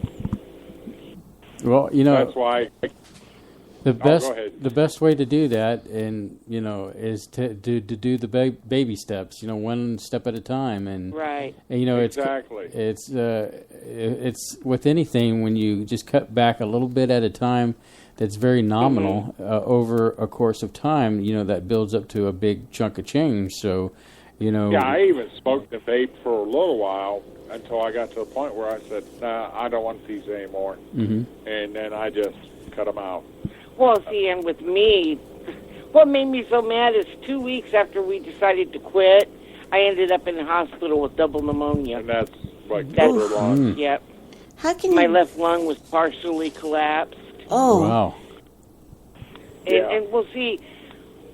With me having COPD, my immune system's already. Compromised. But anyway. But y'all are sounding. I love talking to you guys. You're sounding great tonight, and yeah, you sound perky, both of you. Yeah, and perky and impertinent. I got to go outside for a while today, and that was great. Now the problem is I've had spring fever worse than ever. I know. I wish I could get out with him and do metal detecting. I think it'd be fun. Yeah, that does sound cool. Well, Bev, just keep up your gym work, and you'll get more healthy, and you'll be out there and double the metal detecting pleasure. Yeah, well, to me, it's like amateur archaeology. Going out and finding things from the past. Mm-hmm. It's like I found Oh God! I went back to an area we used to have a park in this town that had Ferris wheels and stuff, and we're talking about a small town, about 800 people. Mm-hmm. But years ago, we used to have a big park along the trolley line that ran through between two cities, and I found an old ashtray, and I was like, cool, What else you But found back at the creek where you used to live? Yeah, and I found an old, back in the area we used to have a fort when I was a kid, and I found an old cat pistol, parts of a cat pistol we used to have when we were kids that was left back there. So he found part of his childhood. Yeah. That's really cool. To me, it's just like being an archaeologist, something I always wanted to be when I was in school, but could never be because I wasn't smart enough, I guess. Oh. No, that's what the guidance counselor said. What do they know? Yeah, exactly. What do they know? Well, okay, guys, we appreciate you calling. My biggest thing is... All right, Space Boy. We'll talk to you later. Okay. I'm sorry. That's fine, but we love y'all both, and we always appreciate when y'all call in. Wednesdays, I hope to meet you guys. Yeah. You never know what can happen. I would love that. Yeah, I hear that. Yeah, Well, you too. Bye-bye. I don't know. I just you felt like he's going, well, we'll make that happen. You're like, you've said that before. Y'all have a good one, man. You too. I love you guys so much. Bye-bye. Bye. It's always They're nice. just like us. They are a lot like us.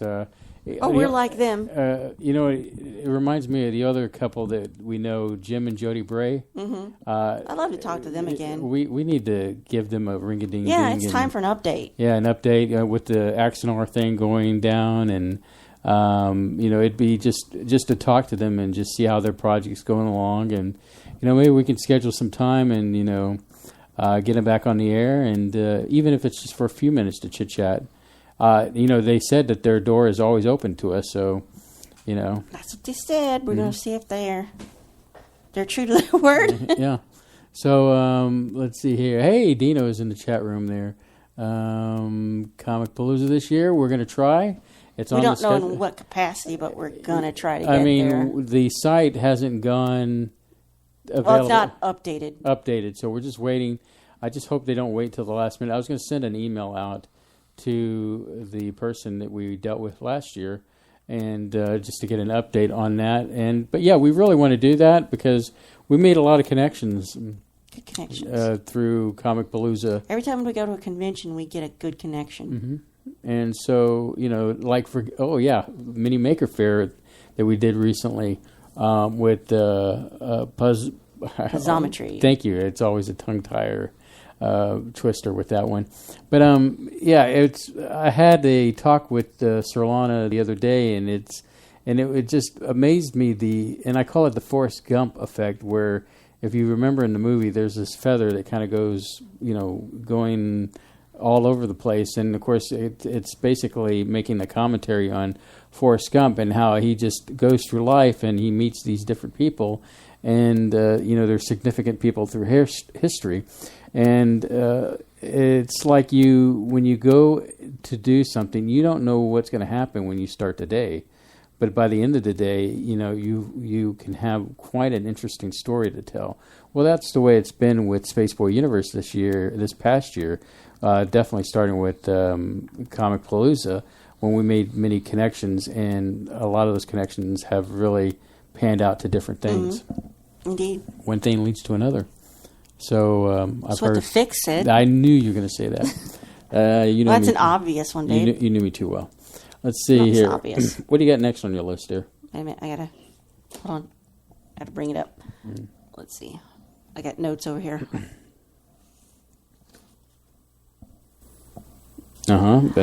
Well, this is relevant. Let's talk about this. Mm-hmm.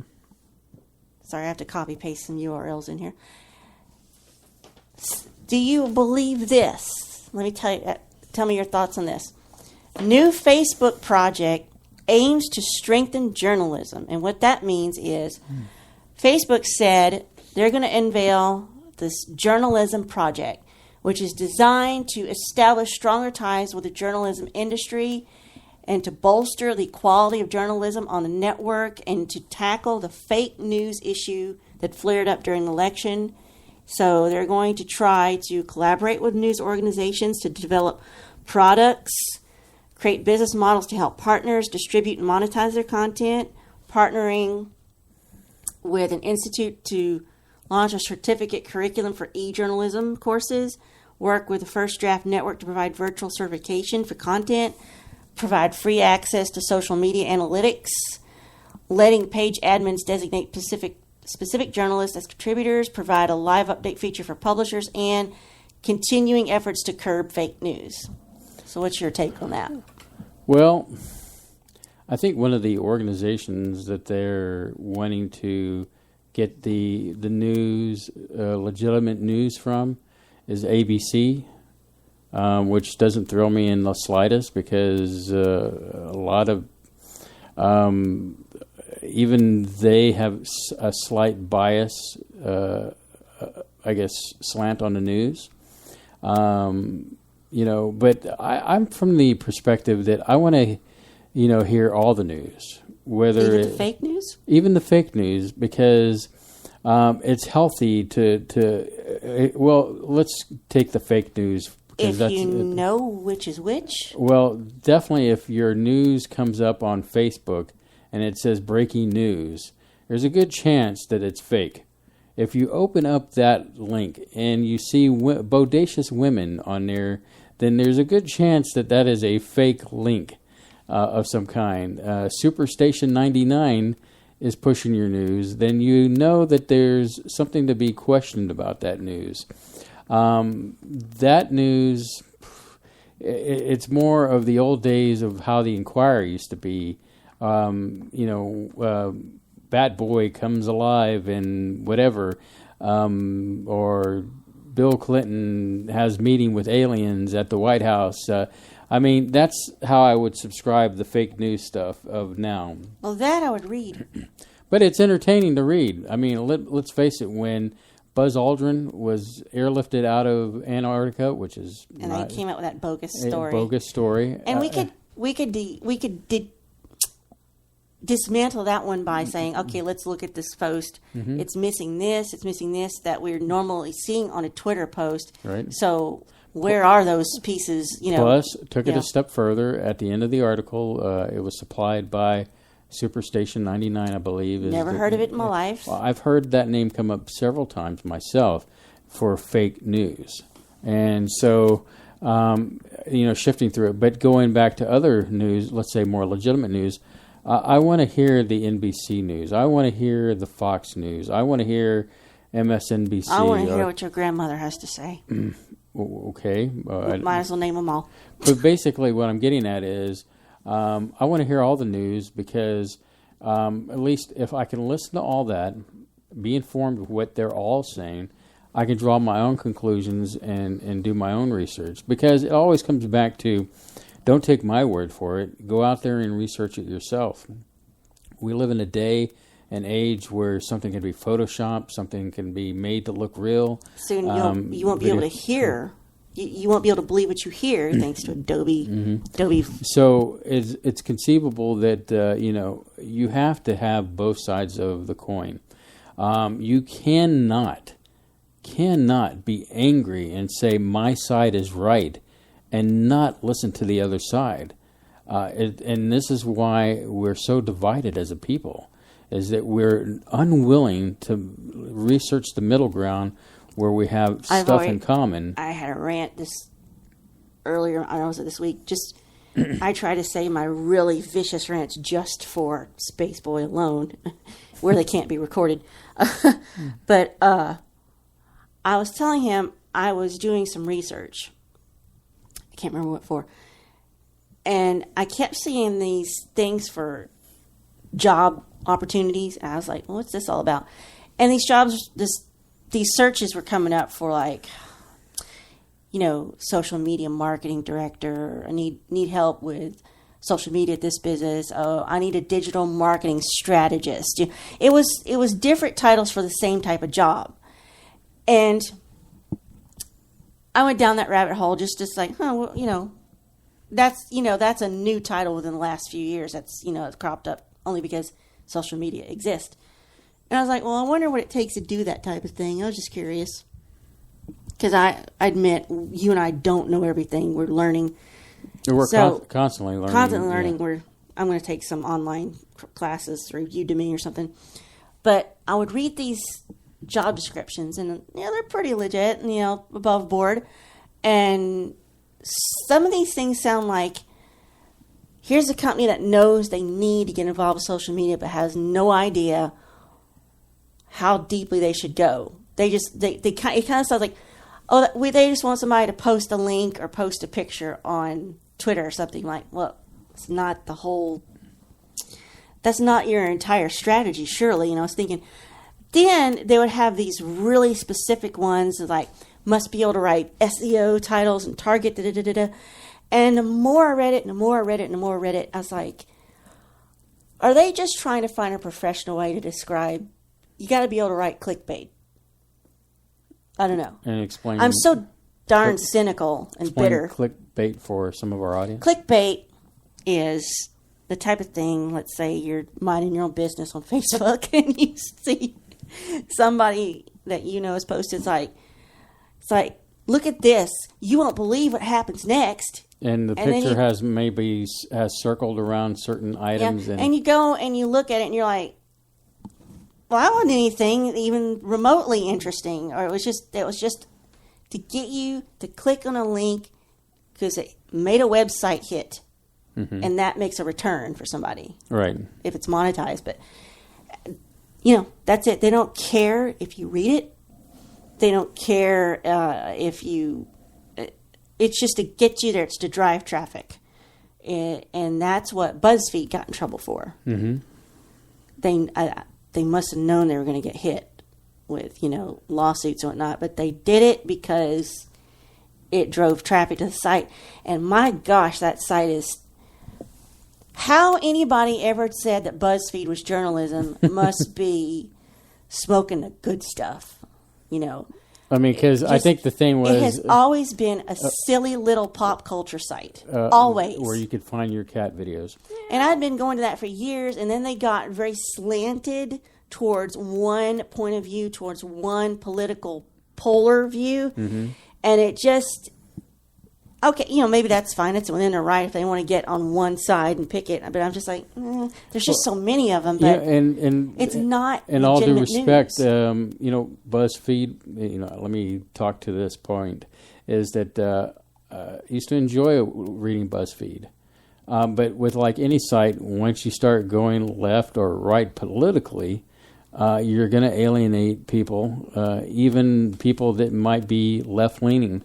Or right-leaning, and that's what I do not like about BuzzFeed, is that it's like watching David Letterman, who was fun at the beginning, but as he went to CBS and later on, he just became a bitter left-winged, crotchety old man. And I can't stand him in the last years. And it's sad because I loved David Letterman in the early time. The NBC, you find out the NBC years when things were good. Yeah, but and like I said, I'm not saying I'm left or right. What I'm saying here is that once people dialed their needle to the far left or far right, they came across angry, and I can't deal with that. It's just, I'm not about being angry. I'm about being like hearing people's opinions, but at least coming to some kind of middle ground so that we can say, hey, we got that in common. Let's be friends. I still want to know how it all works, and we're getting into learning about Twitter campaigns and Facebook ads and how that works and AdSense. But I don't want to do it in an underhanded way, just to, there's no value or meaning for me just to get people there under false pretenses, let's say. But there's more I could say about that, but I don't want to start something that gets political. It's very hard, especially because I have been ramped up this week with all the stuff I've been seeing on the media in reaction to inauguration. And I just like, I'm like, I told you, I said, you got to watch me. Something's going to happen. I'm going to explode, and I am going to accidentally spill my guts on a Facebook post.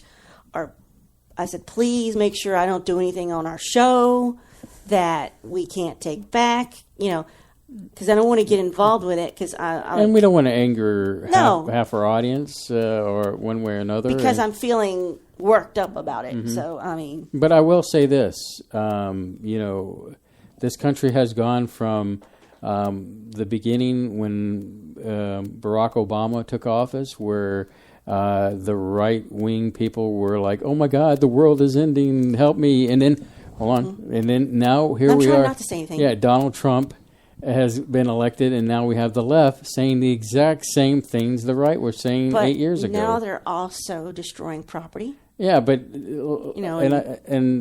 let's not go there. Yeah. Let's just point out that I told you it's difficult. It's difficult. It's so but difficult. The point I want to try to make here is that both sides have now had a taste of what the other sides have felt in previous situations.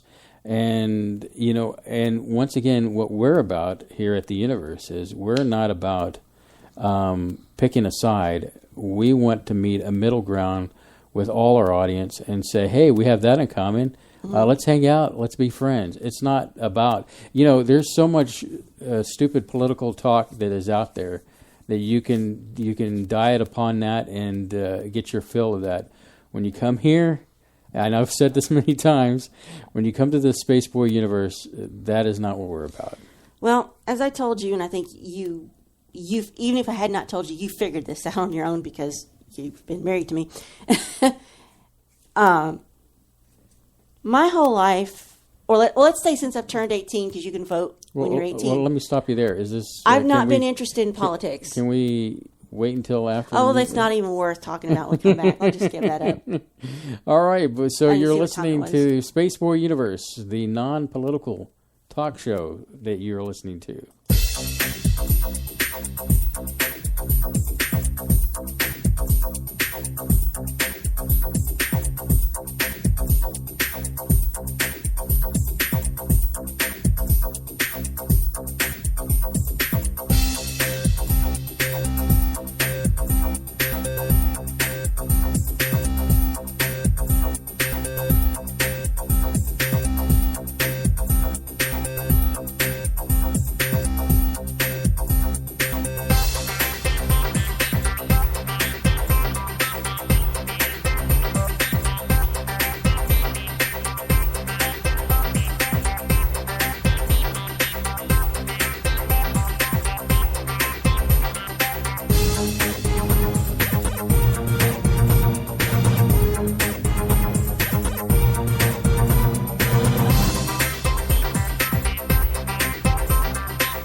You are listening to Spaceboy Universe.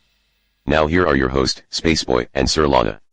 You know, there's a great movie that I think sums up our political talk was Brewster's Millions. And the best vote that you can make is none of the above. Do your research. Oh, yeah. That was a good movie. That was a good movie. Yeah, good movie. Surlana, where do we want to warp to now? Let's go somewhere neutral. Let's go back to Star Trek. The neutral zone. Let's go to the neutral zone. Although that was more a bad place to go. Wasn't that neutral, was it? Nope. Hey, here's a list. A top 15 darkest episodes of Star Trek ranked. This is all of Star Trek TV series. Okay, number 15, The Darkness and the Light, DS9. And this is the one where Karen Reese's, some of her old Resistance Cell members are being killed while she's 8 months pregnant with a surrogate child. I don't remember too much about that one. Something where they had to place the baby in... No. That's not what it's about. It's about these people getting assassinated. But I say the next one, you've probably seen this one. Dear Doctor, Enterprise. They said this one looks like a typical medical mystery, but it also lays the groundwork for the creation of the Prime Directive. Is basically Captain Archer and Dr. Phlox commit genocide. And is that the one where they had the clone trip? A species called the Valakians will be extinct within 2 centuries due to disease. Oh, that's right. And Archer declines to give them warp technology, which would help them get to other species who may have the cure. Right. And the lesser species, so to speak, on that planet we're developing, and could easily replace that species. Never. I've not watched every episode of Enterprise, to be honest. Paradise Syndrome, the original series. Stranded on a planet of alien Native Americans. Mm-hmm. Kirk has amnesia, is taken by the natives. He falls in love, of course. Of course. She becomes pregnant. I'm trying to remember. I'm sure his shirt was off at the time. Spock becomes darkly obsessed with finding a way to save the captain before an asteroid destroys the planet.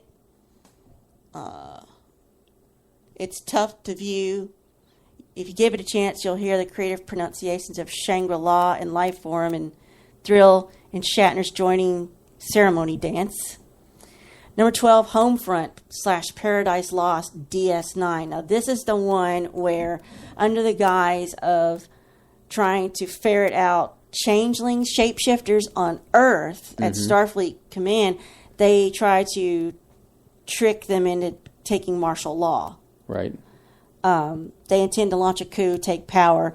They cause blackouts under the guise of the changeling infiltration, establish martial law. And we're all made to agree with this new security measures, checkpoints, blood screening, soldiers on every corner until the conspiracy is revealed and reveals a deep paranoia. And it makes this whole world of Roddenberry's where, we all get along, all the races, all the species, humanity. Mm-hmm. It makes it darker, less perfect because of one species' utter paranoia of everyone else. They start this thing, and next thing you know, there's an intergalactic war. So, way to go. Number 11 is Necessary Evil, DS9, because DS9 overall was just dark. Mm-hmm. It really was. After the, initial third season, or when Worf came on, it really took a different tone overall for Deep Space Nine. As your number 10, The Balance of Terror, original series. Mm-hmm. That's a good episode. Do you know that one? Yes. I think it involves Sarek, maybe? Yeah, that's... Or Romulans. Well, the thing is, let me interject this one. From what I've heard, Star Trek Discovery is going to take place right after that episode, or right before, or something in there. And so it involves that particular episode. That's when you learn the Vulcans Romulans have a common ancestry. Mm-hmm. Number 9, Man of the People, The Next Generation. Finally, The Next Generation gets on there because they were so perky. Mm-hmm. Tiana Troy's episodes are universally terrible, this website says. It's that alien ambassador that seduces women through the psychic. Right. She gets, I guess, psychic mind raped or something like that? Yeah. It's really dark. Number 8, Sarek, The Next Generation. This is where he's got like maybe a Vulcan Alzheimer's or something, and he can't control his emotions. See, because they do have emotions, but they keep them under nice control, and he loses it, but he's got an important mission to do. So Picard lets him put some of his emotions onto him so he can get through this mission. And so he has all these thoughts, feelings, and memories from Sarek. Mm-hmm. And he lets them do a mind meld on him. What I think is nice about later on in that particular episode or later on in the series, I can't remember if it's the episode or series, is that he does meet up with Spock and he lets Spock know. Yeah, and Spock melds with him to get that. Number 7, Remember, Star Trek Voyager. Doesn't usually make lists. It's got psychic flashbacks. B'Elanna Torres experiences early life of a psychic named Corinna. Mm-hmm. I don't really remember. Oh, I think this is where everybody had flashbacks of what's happened to these people on this planet, so they understood what happened in their lives, and it really affected them. Yeah, exactly. It was, I think. I think that supposedly there's genocide kind of thing where she's been painted or been told this rosy story about how this is what happened and this is what's good for enough, blah, blah, blah. And these people get destroyed and killed. Number 6, Course Oblivion, Star Trek Voyager. Listen to this. Of all the episodes on this list, this is the most rewatchable because you get to watch Neelix die in writhing pain every time you do. He wasn't, the most popular. They said they've got. I was gonna say I was okay with Neelix. It just, I guess I could have done less with Kess. They take the Kampa. This is where these people believe that they're on Voyager, but they've got a copy of Voyager, but they're breaking down because their warp core is killing them.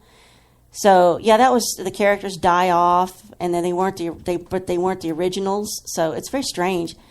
Number 5, The Siege of AR-558 DS9. Of course, because DS9 is about war.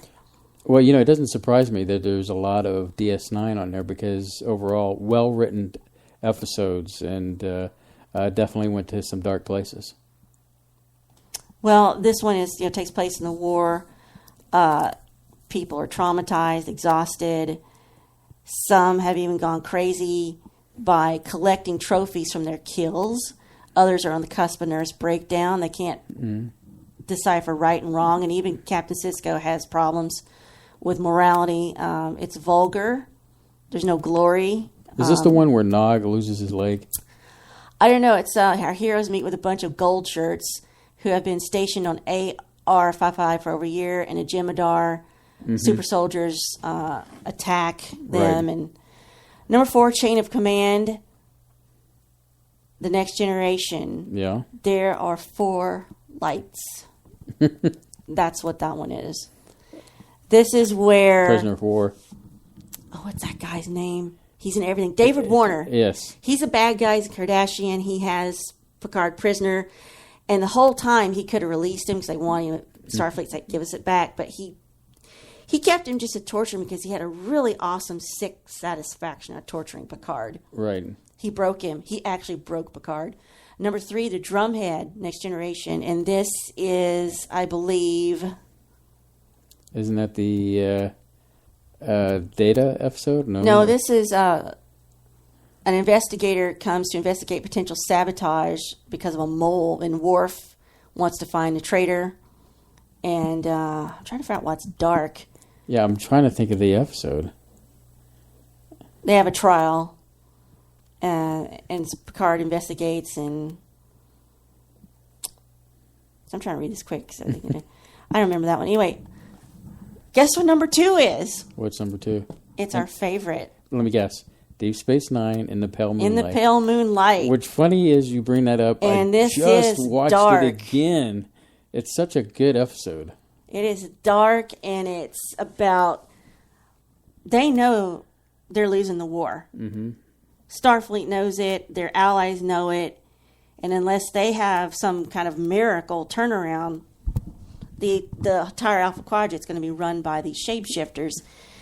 So he does something, I guess you could call illegal or immoral or wrong. Mm-hmm. You know, this is now the head of this division of Starfleet, Cisco, and he basically fabricates a scenario and gets it to a Romulan ambassador, because the Romulans were neutral. Mm-hmm.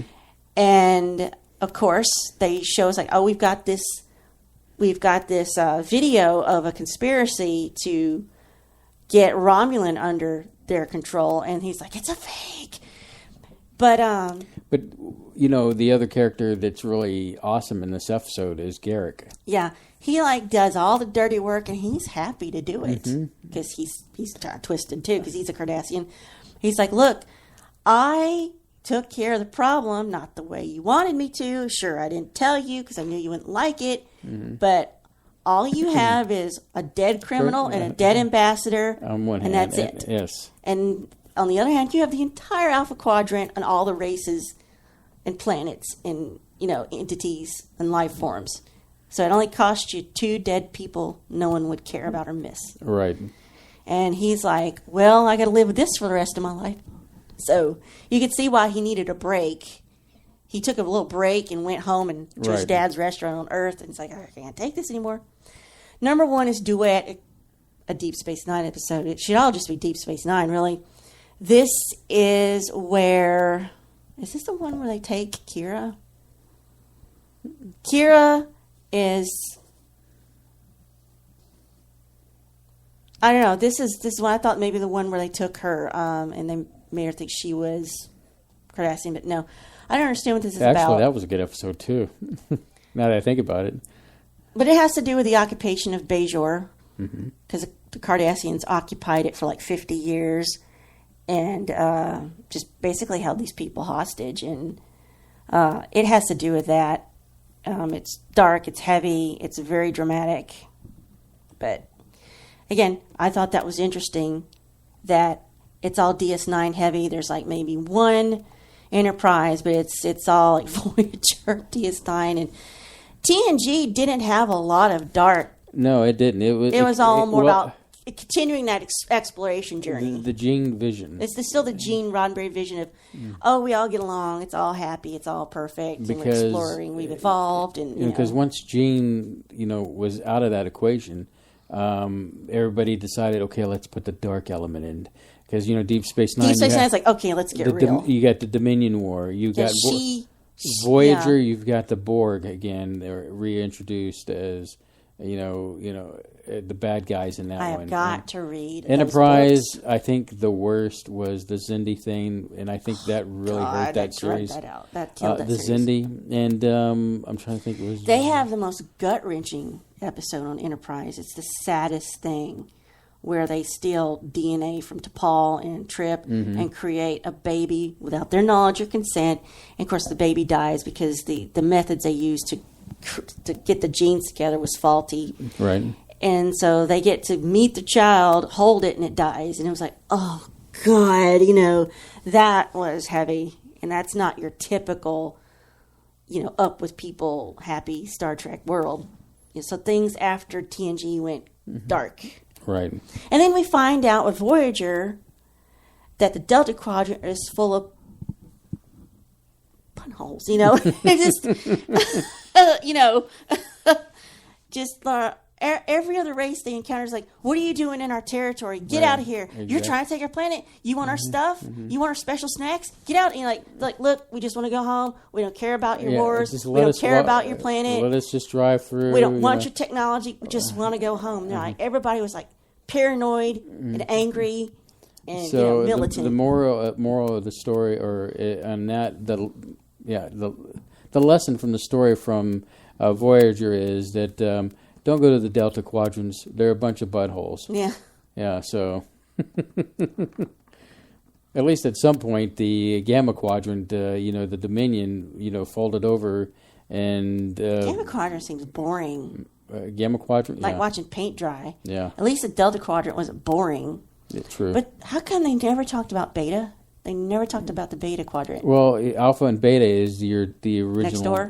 Kind of next door, your Klingons, your Romulans. The Alpha Quadrant's where it's happening, man. Mm-hmm. Because we're all in the Alpha Quadrant, aren't we? Yeah. So anyway, but interesting lineup there. What else have you got over there? Wait, let me put the phone number out there one more time. The 844-734-7286. That's 844-734-SBUN. You're listening to the Spaceboy Universe Network. Oh, my goodness. Some people's dogs are just crazy.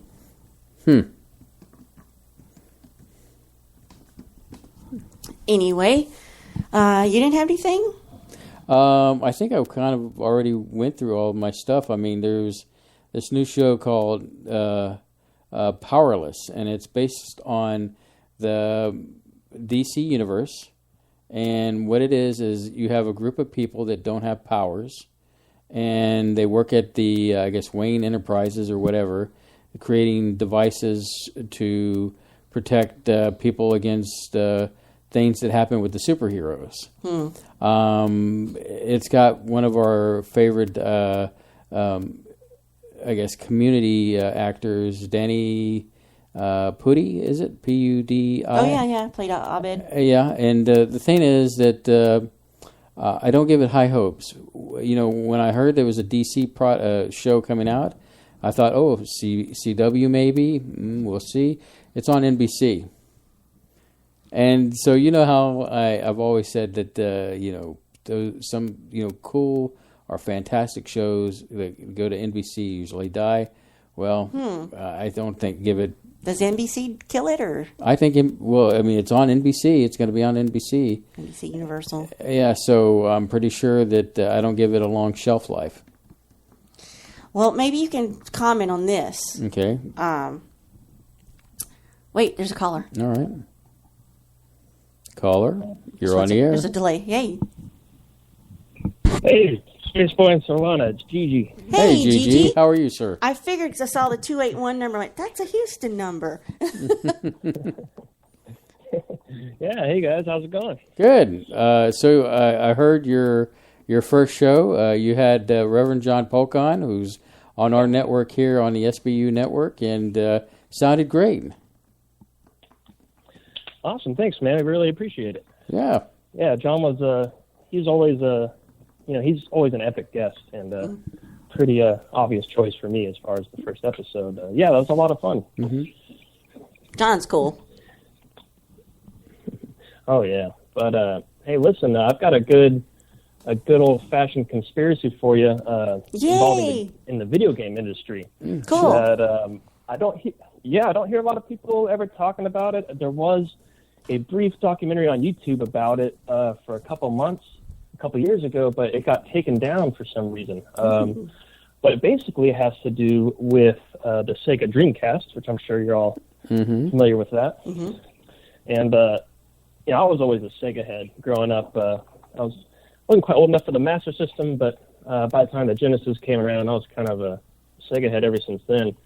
And definitely all invested in that system. And as we all know, met a pretty early death just after 2 years of being out in the market. And just kind of crazy because it had, at the time, it broke the Guinness Book World Records for the most successful system launch up until that point. Mm-hmm. But so basically the conspiracy is, I'll just start from the beginning and build my way up. Microsoft, right around the time the Dreamcast died, Microsoft came out with the Xbox. And before that happened, if you remember, Microsoft actually was, they had a little deal with Sega. And if you actually look at the Dreamcast console, it actually says in the front in the letters, Microsoft Windows compatible. And the reason why is they were supposed, originally according to the contract, they were supposed to help Sega develop what eventually became SegaNet, which is basically just like Xbox has Xbox Live. Sega was kind of the first company to do that, and they had their thing called SegaNet. But ironically, Microsoft ended up actually not doing anything to help that at all. But part of their contract was, they were supposed to help them out with that, which they didn't. But in return, I'm trying to help them out with some technical aspects of something. But they didn't help out much with that. And in exchange, they were allowed to use Sega's manufacturing facilities. And, so they had some people in there, and they kind of, basically what they did is they kind of studied how Sega did everything and how they manufactured stuff and how they developed their systems, which they've always developed their systems quite differently than the other ones, especially, if you compare the Sega Saturn to the PlayStation. It was they had so much trouble translating games from one to the other because their system was so different. So anyway, so back in 99, maybe, no, it was probably 2000, the president of Sega Japan, which he was the main guy. He actually funded the Dreamcast with $600,000 out of his pocket. He was Sega's father, basically, and he called all the shots, both for Sega of Japan and Sega of America. He was the guy, and so he got pretty sick and he ended up dying. Now, right before he died, there was a guy named Peter Moore who came in out of nowhere and took over Sega of America. Now, just a few months before the Sega of Japan guy died, I can't remember his name, but Peter Moore was, before he started working with Sega as the president of America, he didn't have anything to do with the video game industry whatsoever. He actually was working for Adidas as some sort of marketing manager, and somehow went from that to being the president of Sega America. Weird. Kind of crazy.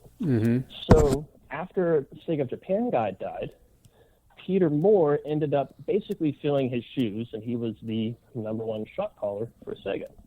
About just a few months into that term, he basically single-handedly convinced Sega that even though they were doing absolutely fantastic, financially speaking, he convinced the whole company to stop manufacturing systems and to just start developing software for all of their former competitors, which is what they still do to this day. Right. Now, what's interesting is right as soon as that happened, they slowly, surely, the Dreamcast sailed off, and by 2001, it was done, and all the last major releases were done in 2001. It was over with.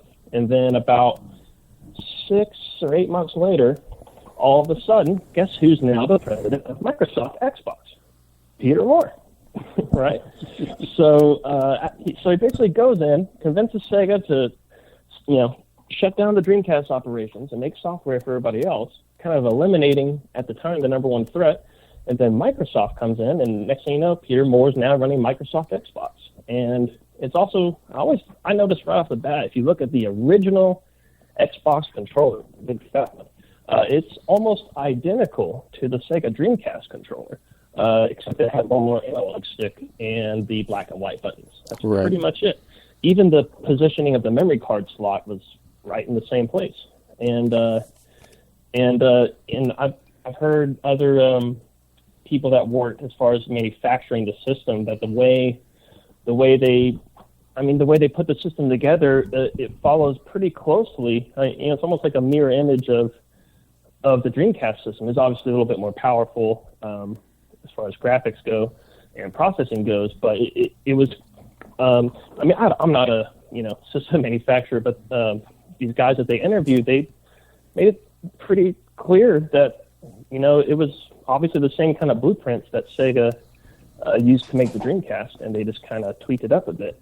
And they also made it using the same facilities that they had agreed with Sega to be able to use back with their Dreamcast contract. So, I don't know. Did you ever hear about that?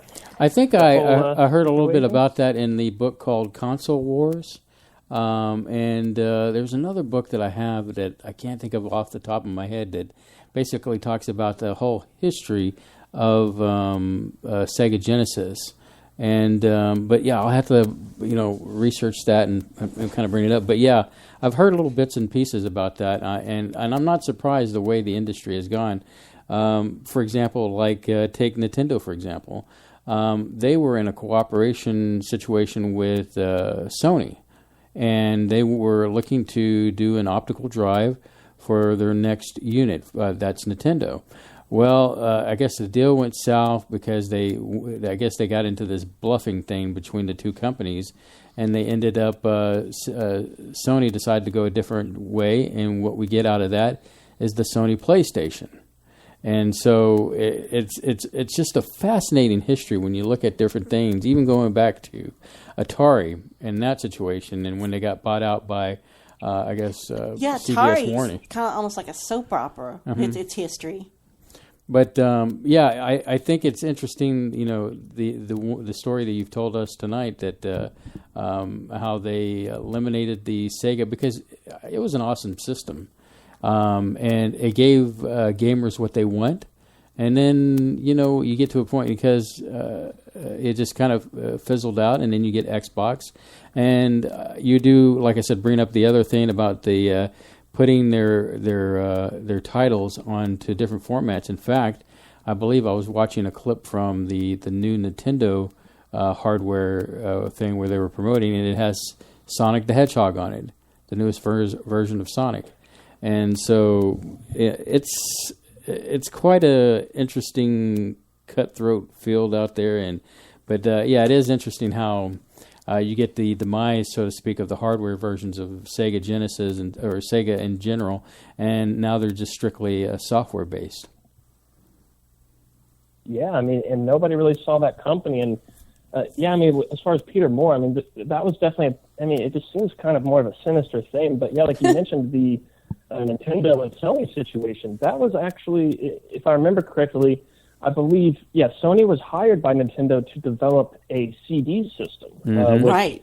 And they had fully developed it, but then at the last minute, Nintendo thought that, they just decided that the CD format was not the way to go, and so they kind of aborted that project, and that's when because I think they were also simultaneously developing what ended up becoming the Nintendo 64, and they decided to just go with that. Mm-hmm. And so they kind of let Sony's deal off the hook, but Sony they essentially owned that system. Right. So if Nintendo would have decided to go with that, then that would have been, Sony wouldn't have broken off and done their own thing, I don't think. But since they had this fully developed console and nobody was doing anything with it, like, well, let's go ahead and put it out. And then sure enough, PlayStation came out and essentially, for all intents and purposes, took over the video game industry right off the bat. Another thing that in that situation with the Sony PlayStation and the Nintendo thing was that Nintendo has been very big when it comes to piracy,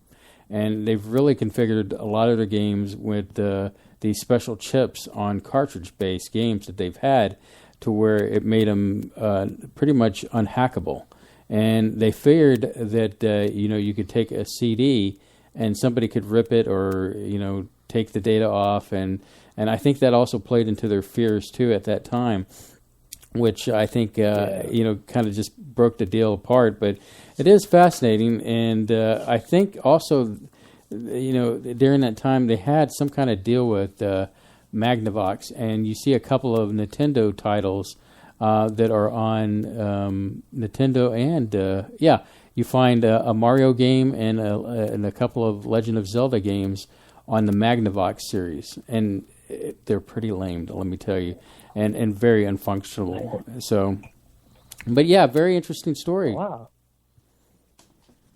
Yeah, and real quick, have you 2-in-1? What's your favorite Dreamcast game /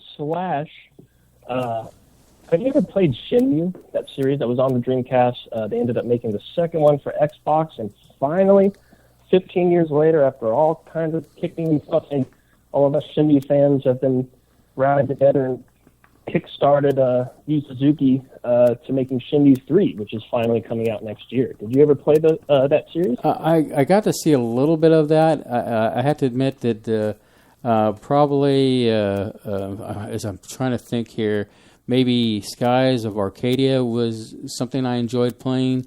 That was great. Yeah, I think there was another game that it was okay. I think it was Jet Set Radio. It's been a while since I've played some of these games, but and then of course Resident Evil had Code Veronica, I believe. That was halfway decent on that system. Yeah, I played all of those too. Yeah, those are all pretty great games. Definitely, especially Skies of Arcadia. Oh yeah, lots of time played on that one. All right, Gigi. Well, we appreciate you calling the universe. Is there anything else you want to add? Another quick plug for your show since you're on our show. Oh, yeah, sure. Anybody listening, me and Cortana, as you know, we're on Twitter, Empress Cortana, got a new show up called Shift Happens. You can catch us on Spreaker. Just go to, type in Shift Happens in the search bar. We pop right up. And you can catch us on Twitter at Shift Happens Pod. They are pre-recorded shows for now. I think the next 5 or 10 episodes are going to be all pre-recorded. Eventually, we'll start doing them live. But, we'll definitely keep everybody posted on Twitter or Facebook as each episode comes out. And, we'd definitely appreciate anybody who wants to tune in and listen. And thanks, Spaceboy and Surlana, for helping us get the word out there. And, it's always great listening to your show. And thanks for having me on for a bit. Yeah, no, it's always a pleasure having somebody that's close to our neighborhood actually call in. So don't be a stranger, man. Let's go to the House of Pies. Oh, yeah, anytime. Yeah, I'm out here in the Katy area, and just a stone's throw away from downtown. So, let's do it. We'll take you up on it. Well, I guess we'll talk to you soon, my friend. All right, sounds good. Y'all have a good night. You too. Bye. Bye. It's good to hear from him. Yeah, it was good to hear from him. It's been a while. Yeah, it has been a while. And caught the first show. Had Reverend John Polk on his show. And it's nice to see other shows out there and, making it and doing it. And and we wish Gigi all the best out there. So hopefully he doesn't decide to do it Saturday nights. It's catch a show. It's on Spreaker. Just do the search for Shift Happens. Yeah, make sure we get that enunciated properly. Yeah, Shift Happens. It's nothing more terrible than digital phone call going all berserk when that is being said.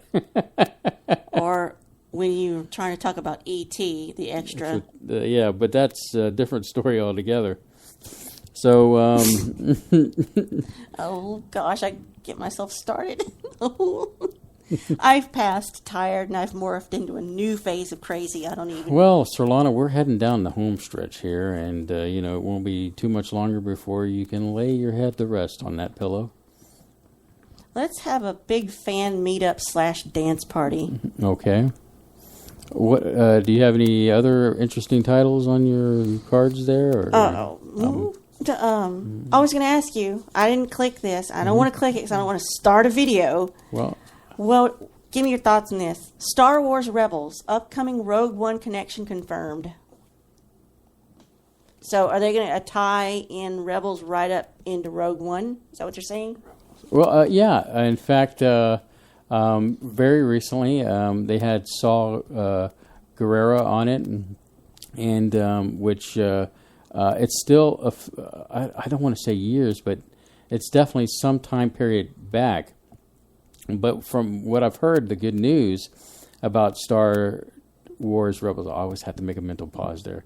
Star Wars Rebels is that there's going to be some more stuff in Star Wars, the saga movies, the next one that's coming out with Luke, Leia, and all that. So it'll be interesting to see the connection or what they're going to throw in there. Now, I love the fact that they had Chopper in the Rebels or Rogue One, and he's the robot that's like R2-D2, mech droid, whatever. There was a mention of, I can't think of her name, it escapes me, but the pilot of the Ghost. And then we get to see the Ghost in the scene where they're above the planet trying to get the plans and all that stuff. So, but yeah, there's a lot of connections that are going to lead up to that moment. There's a lot of things people are saying. Is the last episode of Rebels pretty much where Rogue One starts? Yeah. So, but yeah, we'll have to wait and see how that happens. I'm hoping there's still a lot more life in the show that, because it's been great. I enjoy it. So you've got Rebels. Is that the one you're watching currently? Yes. But it's still like they're still producing new releases of that series? Yeah. Okay. In fact, every Saturday night, Disney XD comes out with a new episode. They just started back up for this month because they've been on hiatus because of the Christmas holidays. But they just did a recent episode, like I said, Saw Gerrera, which is in the which is kind of, well, I can't give it away. Too many spoilers. But he's in that movie, and it's kind of, when you know a character's fate, and you think all you can think about is their fate in the future. Better Call Saul. Yeah. How are they going to make you want to watch something, keep it interesting, when you already know what's the happening? end? You kind But it worked for the Titanic movie. Well, the thing is, because but it's one of those situations with Rebels. You kind of already know what's ahead in the future. It's kind of like when I watched the Clone Wars. We're kind of know where Obi-Wan Kenobi's going to end up, and all that. And so, it's looking great. I can't get more. I mean, I positively get excited about talking about this. It happens to be animated, but it's not necessarily a kid's version of Star Wars, or how can I say it? It's not so PG-13. It's or like PG. It's probably more from PG-13 on up because it deals with dark situations. I mean, when Ahsoka does battle with Darth Vader, who is Anakin Skywalker. They go at it and start fighting, and that's not something that somebody under 13 probably shouldn't watch. But and I think that Star Wars has made an attempt to make Star Wars friendly for kids. But in this situation, there are some moments where things get dark. I'm going to ask you a random question. I just popped into my head. We did. We were at where we were today in Baytown, and we're talking to high school kids, sophomores, seniors. I'm wildly out of touch with people under the age of 30 because don't have interaction with them on a daily basis. Although I work at a university, I don't make contact with them. That's just my job. That's the nature of my job. It's very insular and internal. It's not external to the students. But I was feeling like we're a world of our high school years and the world we lived in is just, it might as well have been in the 1840s, we grew up before cable, before the internet. So my question is, if we had the internet when we were kids, do you think it would have changed your childhood, having access to... There's some things I can think of that I can't really get into, but... Well, that's the obvious one, and it's easier than ever to get to that. You'd think they'd make it more difficult and lock it down, but it's stupid simple. But I wonder if that shapes a young mind, having access to that. And well, I had also the convenience of, I wonder what this is. I'll type it in the search engine. I've heard a radio broadcast recently where they were talking about how millennials have been so brought up to be with technology. They have really not learned the skills like how to sew a button or how to manage a bank account or, basic things. But you can do that online. I mean, the bank account thing, I guess you could say that. But as far as things that are, like the button thing or to like fix something, those skills as when we were kids, or definitely with me, I learned, things partly because it took a lot of stuff apart to learn how it worked. But it helped me to understand how to put things together when they were broke. And a lot of kids these days don't get that opportunity to learn that. Oh, as they're saying in the chat, like my sister said, you had to go to the library and learn the card catalog system. Yeah, I remember that. And they still have it. But it's not necessary. And then, of course, when they came along with with technology today, it's like, man, this is so nice. If I had had this all through college, it could have changed my experience. I went to college from 1990 to 98 due to various circumstances of me taking a semester, sitting out, coming back, sitting out, coming back. So that's just how long it took. And it wasn't till 97 that I had to start write papers that referenced online sources. Because back then, the internet wasn't necessarily about education. It was about making your own page and having MIDIs and WAV files play. And dancing hamsters. But the other day at work, I was a little frustrated, and I said, I swear I ought to just replace everything on this page with an animated dancing hamster GIF just to see how long it takes for somebody to notice and complain. And I bet you it'd take a while. So, I was just wondering, do you still feel old and out of touch? But here we are. Our whole lives are completely entrenched in it. We've embraced it. You and I are pretty much on board. We're hurtling toward our late 40s, but I think we don't. To answer your question is that I feel still very much. As a kid, I looked forward to the future, and we have a caller. Oh, we do? Okay, we'll put the caller through. Caller? Hi there. Hey! It's Ty! How are you, Ty? Oh, we should ring a bell every time he calls. I'm doing well. How are you guys? Oh, we're just yapping up a storm over here at Casa El Spaceboy Universe. Yeah, you guys were just talking about if you had the internet when you were in school. I was thinking that would be very cool. Yeah, I mean, when I was thinking, when she was bringing this topic up in high school, they were just phasing out typewriters. And I remember typewriting class, and, and at that time, I couldn't type or squat, but with technology, and now that everybody's on the internet, I mean, I type like a pro, and so it's interesting how technology comes along and changes the paradigm, and boom, there you go. And you have to go with the flow, more or less. Mm-hmm. I was kind of curious. What was your first computer, Spaceboy? My first computer was a TRS-80.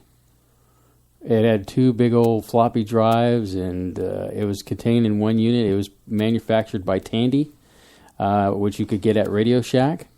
And my first program that I wrote was a program that it said 10 quotations, my name, quotations, and then 20, I think it's a 20 print and go to 10.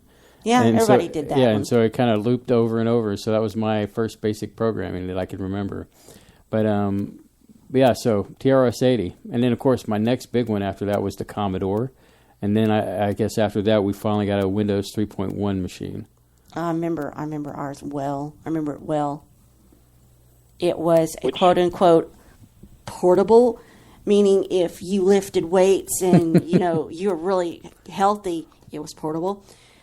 It was a full-sized keyboard like we have today, and it snapped up into the front of this thing, and you turned it over, and it had a handle, but what it really needed was wheels. That thing must have weighed 80 pounds. It was a compact, and it had two 5 1/4 floppy drives side by side, and a tiny little screen. It must have been like 7 inches or less. And, of course, it was like green and black or white and black, text. And right. The most fun you could have for the longest time was changing the font color on the screen. But then there's some games came along. Dad finally got DOS Shell, and there was the game where you're gorillas on buildings. You throw the bananas at each other. Yeah. And then, the basic, learn the capitals of the states. And then, just, God, I played them over and over and over and over. And then he had that for the longest time. And I want to say it's late 80s. And from that moment on, there was constantly a computer in our house, and then it got to be 2 computers, and then a computer in every room, and then and then one day he came home from work and he says, "You're going to learn how to build a computer." I said, "I don't want to." He's like, "Don't matter. You got to learn this." And I know how to build a computer still. I don't want to, and now I have the luxury of not doing it. Well, Surlana, those were called luggables back then, and I still have two. I have a compact and an Olivetti. Oh, wow. Wow. I'll lug them out one of these days out of the closet and take some pictures and post it. Yeah, that would be cool. But they still work. And the oldest computer that I ever had was a PDP-11, which was known as a mini computer back then, but it was about the size of a refrigerator. Wow. And it came with those giant discs. Yeah, disc 5 1/4, platters. yeah. Mm-hmm. But my first computer was a Commodore PET. Yeah, 2000. Yeah, those are cool. I like those. Yeah, I would have PET, still they had stayed it, around. but it gave up the ghost, so to speak. In fact, I believe on IT Crowd, you could see one through the series and behind Moss. Mm-hmm. Yeah. You can see tons of stuff. Yeah. Well, in one of the Star Trek movies with Captain Kirk, he has a Commodore PET in the background. I forget it. I think it's the one before the Search for Spock. I think it's the one with Wrath of Khan. I'm not sure. One of them, but he has a Commodore PET in the background in his office. I'll have to look at that one again, but it does look like the technology of Star Trek at that time. Mm-hmm. Yeah, well, the Commodore PET was the first fully integrated system with the keyboard, a tape player, and a screen, all in one unit. Oh, yeah, yeah. I don't know why Because we with got a portable, quote-unquote portable. He never took it anywhere. But It's too much of a hassle. Did y'all even actually use it? Did your Oh, dad? yeah. I don't remember what we were doing on it at first because all we had was DOS. That was it. I don't recall what he did with it. But sometime later on, we got 100 floppies that had Windows 3.1 on it. And we had those floppies for years. He said they're too valuable. And eventually, I don't know what happened to them. But we had Windows 3.1 and... that's what got me on board. So I've been on board with computing since there was nothing but DOS. That's how old I am. Yeah, I remember that. Commodore Basic. Well, I used my Commodore PET when I was in high school to take my notes, and I lived with my grandmother at the time, and I saved it all on tape, and she would recite them back to me and ask me questions, and so that's how I studied. I was the first person in the town. The town was only 4,700 people, but I was the first one to have a computer. And then the year I graduated, they brought in computer class. Yeah, I didn't get computer class. It wasn't out there until I was in community college. They started doing computer classes for me. It's called keyboarding. When I was in middle school, is when they introduced. They had the Amiga, and they had some TRS-80s, but then Amiga came along, which presented. You had color, and so they started doing that. And computer classes back then was just so new, and the curriculum hadn't been really developed for. Our first hard drive was like 850 megabytes. Mm-hmm. Yeah. That's text files. And I remember when the CD-ROM came out, they were so expensive to get one, like even an internal one. And we sat and waited and dreamed for years about being able to afford a CD-ROM. Now it's just like, what do you need that for? Right. Yeah, I don't even use them anymore. Mm-hmm. My Commodore PET came with 4K, and not the 4K everybody wants now. No, 4K bytes. Right. Mm-hmm. And I had to go out to the Radio Shack and buy 9 memory chips called Rockwell 6550s to upgrade it to 8K. Wow. Which is basically a toned down icon today. Mm-hmm. He would like that YouTube channel, the 8-Bit Guy. Yeah, he's very interesting. We've gotten tuned into this guy that he's in Dallas, isn't he? Yeah, he's up in Dallas, and he's got a couple channels, and he just now, it's nice to hear, he quit his job so now that he could focus on his YouTube channels, and so he does a channel where he does 8-bit music. He'll find like the keyboards, like a Casio or but that's his music channel. Yeah, his main channel. But his main channel, it's like getting old Commodores and fixing them up, exactly, and showing you what they used to do, what they're capable of. It's really cool. He was a Mac technician. I guess he worked on MacBooks and Mac products, and so. But he's gotten to the point where his channels have gotten popular and business is good. It's a cool channel. I really enjoyed it. 8-bit guy. Mm-hmm. I was telling Spaceboy the other day. I was helping somebody at work, but they're primarily a Mac user and at home because we don't have those at work. We don't support them. And I was thinking in my head. I said, I get Mac. I get why people like them. It's not complicated. Don't have a lot of problems with them. You're not constantly having to troubleshoot them. It's just, you just do it, you go. It's probably a breeze for some people. It's just no hassle free. But I was thinking, you know what? It can't be normal or healthy to be contented all the time. And I like a challenge. I'm not afraid. So that's why I'm a PC user. Mm-hmm, definitely. So I stay frustrated and angry. So I think that's healthy. That's just my take on blue screen, Well, at least, blue screens are a hardware issue.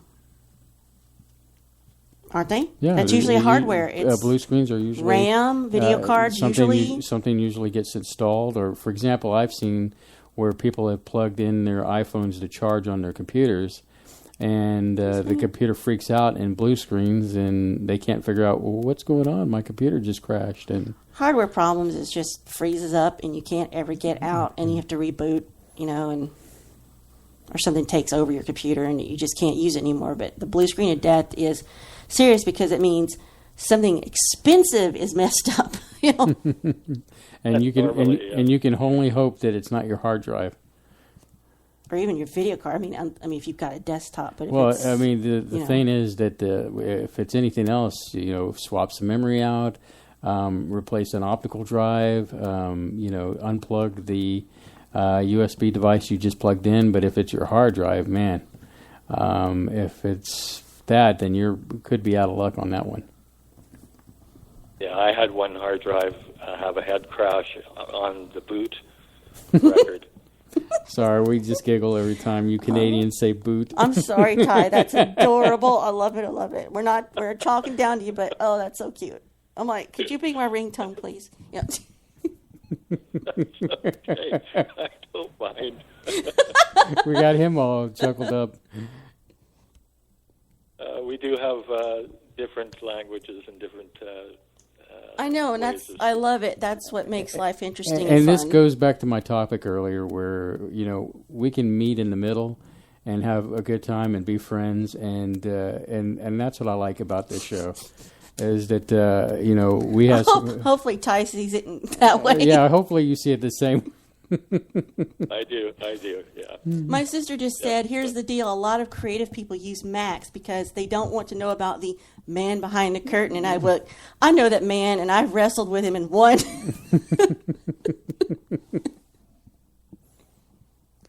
All right. I gave up Windows 7 for Linux.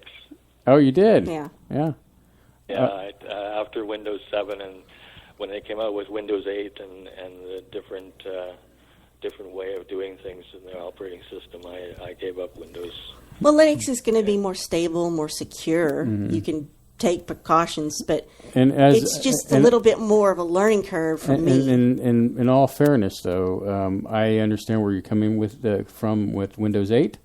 And I've touched Linux. Well, I think Windows 8 sucked.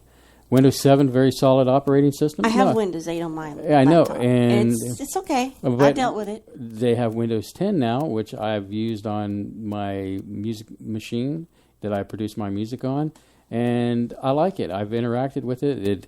It brings back the quasi startup menu that everybody got frustrated with because they didn't like the tiles. in Windows 8, but it still has tiles. But the way you access things, it's very intuitive and very familiar with accessing things through your startup. The only thing I could deal without is Cortana. I do not like that voice activated thing. Not the Cortana, the GG, not that Cortana. The software on Windows 10 that is like Siri, but for Microsoft. She's a pain in the rear end. I don't understand what Cortana. So do you find Windows 10 stable then? What's that? Do you find Windows 10 to be very stable? So far, when it takes its Prozac, sure. I've had more interaction than she has, but I'm finding it's been an enjoyable experience, and I've customized it. I'm not a big fan of the tiles, so I've been able to take all the tiles off. What's this one? Is this 10? I think that's 10, maybe. I don't know. What is? God, I don't know. I might be sitting at a 10 right now and don't know it. But anyway, so it's a nice system. I'm willing to make the transition from 7 to 10 versus I was not. It's been kind of like weird. XP came out, great system towards the end, and then you came out with I guess what was it? Vista came next, and everybody it had bad drivers. Everybody just said this sucked.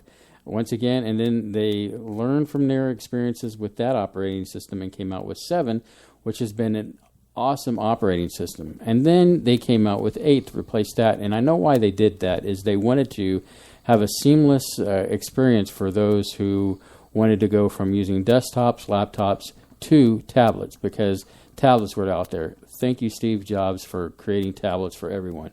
So, you had the Surface, and they wanted an operating system that if you looked at your desktop or you looked at your laptop, that you could also go to your tablet and it looked all the same. Well, everybody didn't want that. They wanted their startup menu, and that they have gone accustomed through. I can't even remember going back to Windows 95 on up to I don't have a startup menu on 8, do I? No, you don't. You have the app panels. That's what drove people crazy. I've learned to deal with it. So, long story short, does the Space Boy recommend 10? If you've enjoyed 7, 7 to 10 is not so bad. It's a fresh coat of paint on something you've already been experiencing. And, I'll go with it. I've enjoyed using it. It's a nice transition. Well, I have an old Toshiba laptop that has Windows 7 on it. And maybe with your advice there, maybe I might try Windows 10.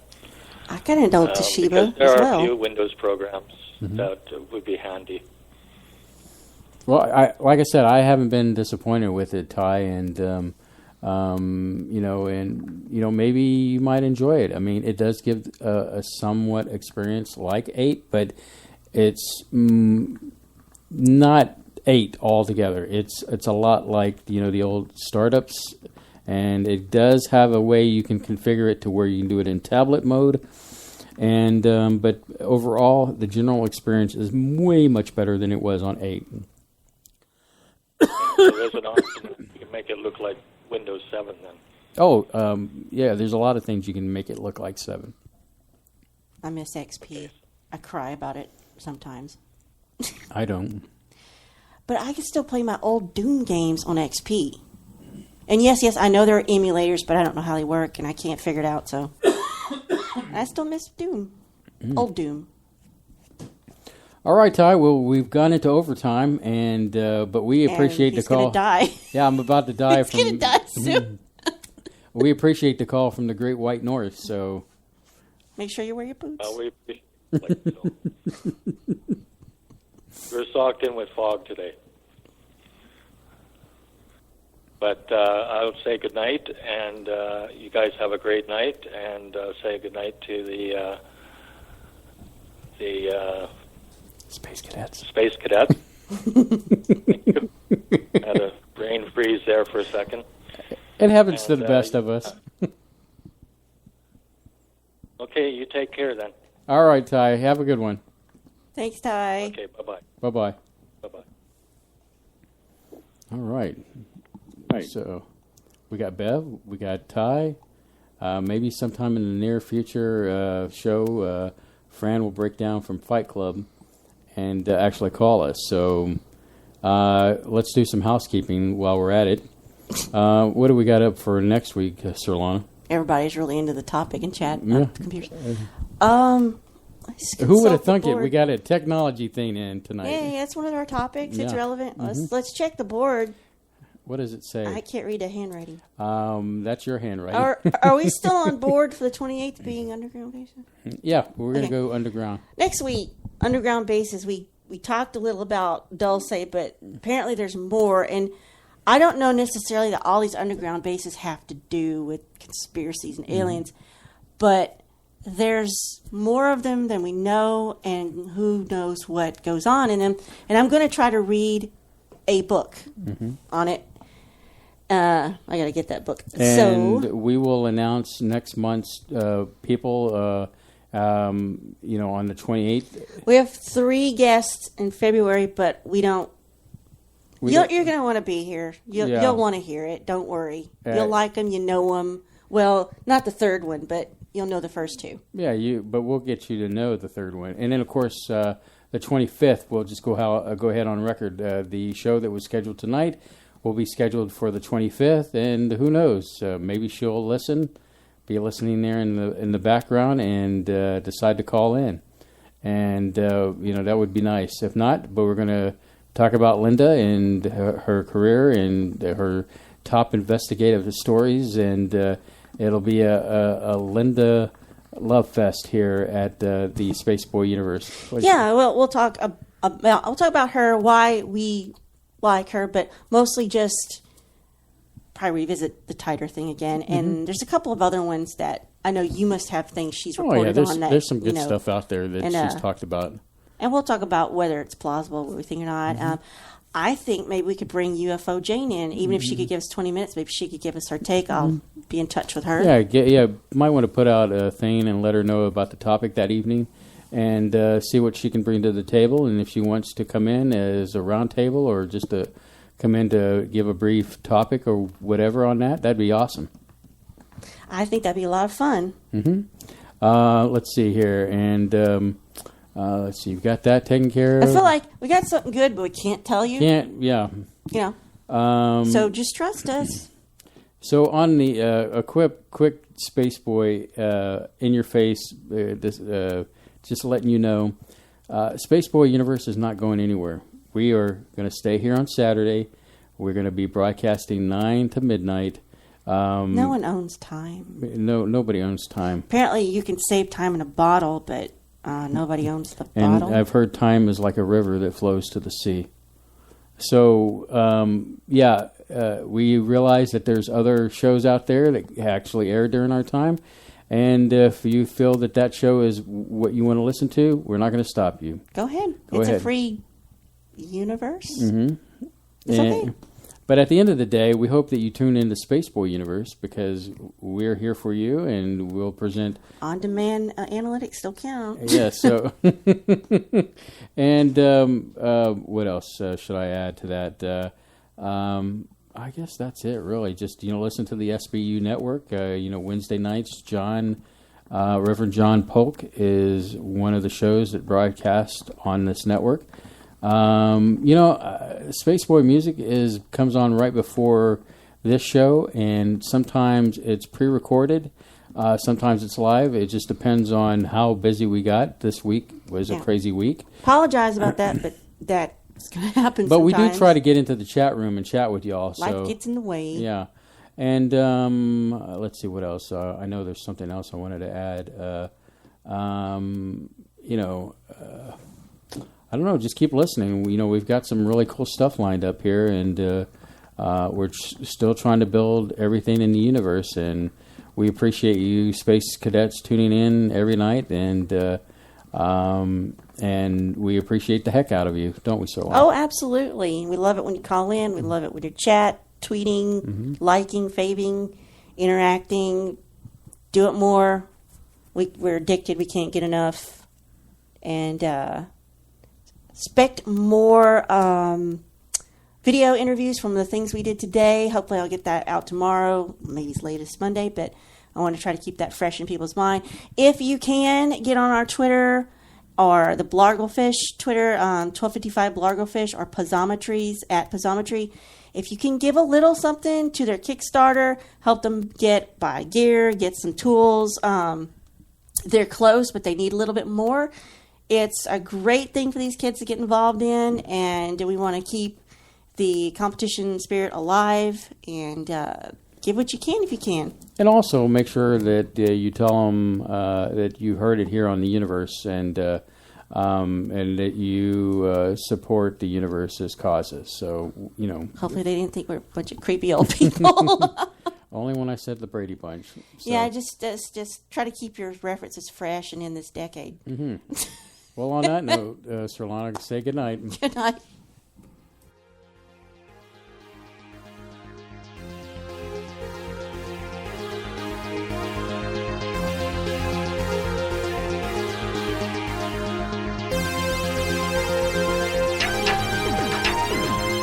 Spaceboy Universe is hosted by Spaceboy and Surlana. Executive producer is Surlana. Social media producer is Dennis Koch. Associate producer is Lee Ann Cordes. Music production is Spaceboy of SpaceboyMusic.com. Special thanks goes out to Lee Ann K, K28, Mark S, and Bob N. This has been a Spaceboy Universe production. Support the universe by exploring Spaceboy Universe with Spaceboy and Surlana. Sweet dreams, Space Cadets.